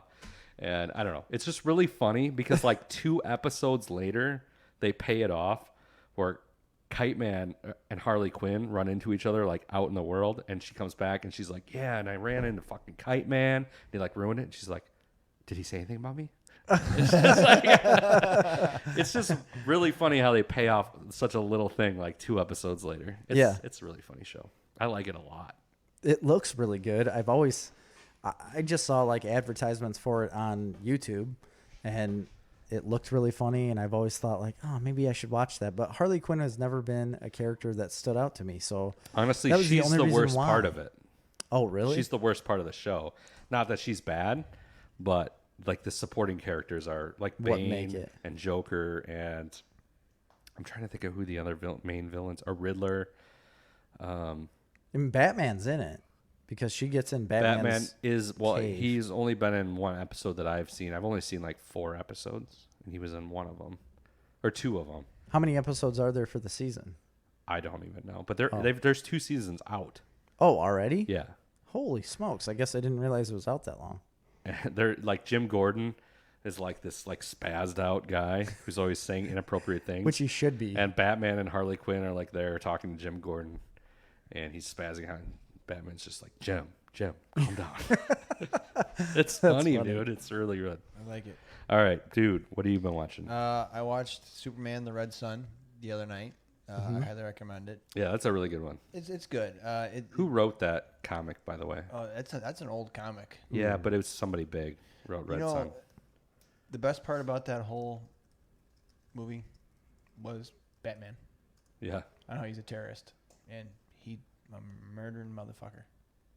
I guess Mark Millar. Mark Millar, that's right. Just a whole different, just how everybody's a different aspect in that. I really enjoyed that one. I highly recommend it. And I started watching Hell on Wheels. I'm almost through the first season. Love that show. Yes, such a great show. Yeah. Bohannon. Just a straight up murdered motherfucker. Cullen Bohannon.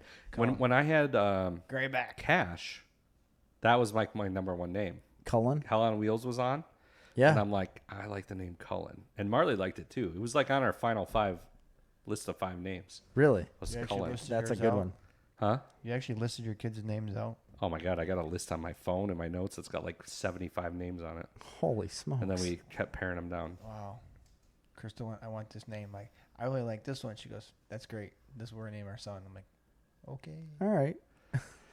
No, I can't remember what I could pull the list up. I can't remember what my final one was. Cash was, we both decided on that one, but there was another one. Oh, I wanted Grayson after Dick Grayson. Nice. Love it. Yeah. I like And Cash. we would just call him Gray. So did you name Cash Tango and Cash? Yeah. Yep, that's what I did. Yep. Tango and Cash. Love that movie. It's a great movie. I was gonna put it on my. It did was not like make, almost it did not made make last. It did not make it last week. Almost. Did you listen to Patreon? I didn't listen to Patreon yet. It might have been. It hasn't been released yet, technically. Are you kidding me, Jerry? No. I just exported it tonight. It's going out tomorrow. So is that on the 5 Honorable mentions. honorable mentions? Yeah. It actually is not. Spoiler. It's not. But it was on my list that I wrote out of like my top. Was it? Yeah. I didn't know Great that. movie. It is a great movie. That is not what he's named after, though. Okay. He's named after Johnny Cash. Good. Continue. So, His name's AC. He's not. last one, and you guys have been talking about this show and a lot, and I finally had time where the kids were all gone. I'm like, yeah, I'm gonna turn this on because you guys say it's pretty raunchy. I turned on The Boys. Oh, yes. Oh boy. Oh boy. Yeah. Wow, I'm on episode 3 and I am addicted because it is everything superheroes are not supposed to be. Exactly. And it's like what superheroes would be in real life. Have you got to the plane scene? No. I have not. Yeah. I think that's like episode 5. I remember the conversation we had out of that. Like It's the pit of your stomach disturbing. drops out. It is one of the most disturbing things I've ever seen committed to film. Which It's disturbing. Just- We're not going to ruin it for you. I'm not going to ruin it. Yeah, because there's already been one plane scene, and I'm like, that's not that bad. So, which was on episode 1, I believe. No, this one's No. Okay, all right. no. There's Yeah. much You won't more. ever forget this plane scene. Well, we have to go home and watch a little more of it after tonight. Yeah, So, you definitely need so to. There's also an amazing end to the Aquaman character. Yep. Not end, but He's still in the. I think he's coming in the I second love season. that dude. He's fine. Yeah. No, he's the worst, but He's I like- love what they do with this character later on when he's trying to save the dolphin. Yes. And then when he gets violated. You're in for a treat. Oh, man. This is a really good show. It's good. It really is. I just hadn't had time to watch everything. I chose the Star Trek path rather than watch The Boys and everything when I was down in Texas because I'm a Star Trek guy. You know. Yeah, you're in for a treat. That's such a great show. Yeah, and after that, you've watched Carnival Row. That's what you That's need. next. Oh, yes. It's on my Carnival Row. list. It's on my list. good. It's incredible. The only other two that I've watched really aren't anything new whatsoever, but they're movies that I've been somewhat forcing Grady to watch, and I'm making him watch movies that I've loved from my childhood. And I started with My name is Inigo Montoya. Yes, The Princess You Bride. killed my father. You made him watch The Prepare to Princess die. fucking Bride? Yeah, why wouldn't you? Well, It's an Probably one of my- incredible movie. It's in my top 10 favorite movies of all time. Oh, for sure. Of course, that's a great movie. Did he like it? Loves it. What? How could he not? It's a perfect kids movie. It really is. I just didn't think. I didn't know how he was going to take it either. I was like, I think we should watch this. I explained it a little bit to him, and he's like, okay. So I turned it on, and he was like sitting up watching it, and he's like, is that the Dread Pirate Roberts? He's like, well, what's he gonna do? Yeah. And I just thought it was funny because he didn't even notice that it was just. I don't think I could ever get Cash to watch that. I don't think he would watch it. See, I don't know Bryce how would I ask- got him to. Bryce would ask 1,000 questions. What's he doing? Why is he a giant? How come his sword's gold? How come his sword's Oh yeah, silver? Grady did that too, and I just kept telling him, "Shut up and watch the movie. Like it'll all tell you. You just have to watch it, you know." And he did, and he loves it. He's watched it probably. Shut your mouth. Shut your mouth. That's not in that movie. No, I know it's not, but I just imagine you doing that. Oh yeah. Like Will Ferrell. Yes, I basically did. Shut it. The next one is a little bit lesser of a movie, but I still love it from my childhood, and it's Ace Ventura, Pet Detective. No, I have no reason to ever watch that again. I love them. I So- love both. I didn't like him at the time. So did you I make don't think Grady I like watch him that now. one too? Yeah. All the way till the very end? Well, he closed. I made him close his eyes for some of it because it's inappropriate for children. Oh, But yeah. he also thinks that's hilarious. We still need to watch the best one, which is the second one. When Nature Calls. When Is that the Nature one where he Calls. comes out of the The rhinos. Butthole. Yes. It's so funny. He loves them. And I get so much enjoyment seeing him enjoy the same things that I did, even though I'm forcing him to. I never was a fan of Ace Ventura. I always have been. I don't know why. Because you were older than me when they came out. I mean, I was the perfect age. Jim Carrey's pretty hilarious back in the day. Yeah. He was. Fire Marshal Bill's probably his Spank you, Handy Helperton or something like that. Isn't that what he says? Something like that. Yeah. The girls that I was in school with who used to run around, they say that all the time. It was obnoxious. Okay. There's a all I lot of remember about things that are very obnoxious Yeah. about that show. I mean, it's not good. It's just funny. It's just funny. And I'm more of a Mask guy myself. The Mask is one of my favorites too. He will be Cameron watching Diaz. that. Ooh, that's not kid friendly. The Mask. I watched it when I was a kid. Yeah, but Yeah, we we lived all- at a different time. Yeah.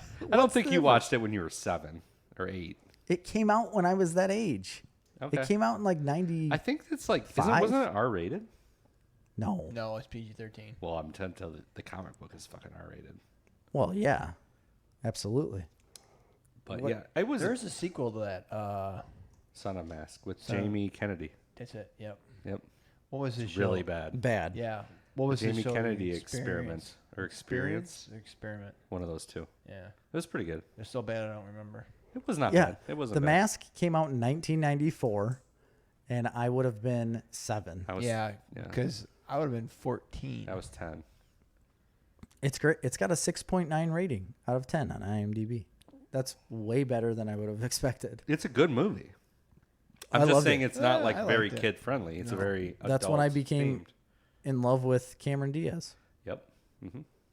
It's like one of her first movies. Yep. Yep. Trying to think what other Jim Carrey movies are. Really Liar, Liar. What a Oh. great movie. The Truman Show. Freaking Truman. awesome He movie. should have got an Oscar for that fucking show. Great movie. I love that show. Bruce Good Almighty. morning, good afternoon, and good night. In case I don't see it. What's the other one? It's one of my favorites of all time. Eternal Sunshine of the Well, Spotless that is Mind. Wow. one of my favorite movies of Yeah. all time. Yes, it is one of the greatest movies ever made. But it is not like It's not a kid movie by Yeah. any means. No, that's way different. But we're talking about Jim Carrey, and that is his best movie, I think. I would agree.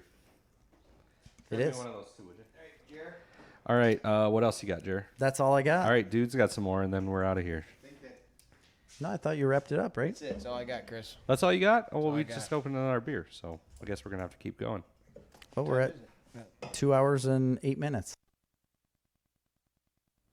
I guess everybody. That was Siri. I guess everybody's just going to get a little extra bonus podcast then, It's longer this time. or we can do it on Patreon. Agreed. End it for Snarf Talk this week. I've been Chris, I am Jerry. I'm dude. Thanks for having me. and actually, no, we're not going to end it right now. We're going to say, if you're not a Patreon member, go to patreon.com/snarfcomics and listen to our Patreon exclusive where we open the next of this pile of beers in front of us. Yeah, dude stole 2 of mine, so Yeah. I stole one of yours. one of mine. And we'll get a little freaky with it. Snarfioki? Get a little jiggy. A little Snarfioki? Get a little bow chicka wow wow. Hey, Yeah. Hey, After hours. This is what you get from Snarfioki? We're not doing Snarfioki. I don't have that kind of time. I want to hear you two sing the Three's Company song. Come on, knock on my door. I'll be waiting for you. Where the kisses are hers and his and his. No, hers and hers and his. There's 2 women and 1 man. And Mr. Furley. He doesn't count in the hers and hers. Three's company too. Oh, and I forgot we got a big podcast guest coming on. We do from that comic place. No, we were able to book famed Grammy Award winning singer Aaron Neville. I forgot about Aaron Neville. Yeah, we talked to him a couple weeks ago. Yeah, and he's going to be coming on the podcast. That'll have to be Patreon. He's going to give us an exclusive song. Yep. He's going to sing for us. Yes. What's that song called that he sings? I don't know much, but I know I love you. That's the one. That's his That's famous it. one from the 90s. That's it. Yeah, he's just going to come on, sing the that song, go off next week. Okay. That'll be great. I'm so excited. Right for off the him. bat. We only got him for a second on Skype. Right. Jerry's going to have I'm not going to be able to be there because we can only have one computer do it. So Jerry's going to have a quick chat with him. Yeah. He's going to sing the song for us, and then we will hang up with Aaron Neville, and then I will be on, and we will continue on with the rest of the episode. So Sounds great. listen to the rest of our episode tonight on patreon.com/snarfcomics. For Snarf Talk this week, I've been Chris. I am still Jerry. And I'm still dude. See ya. Bye.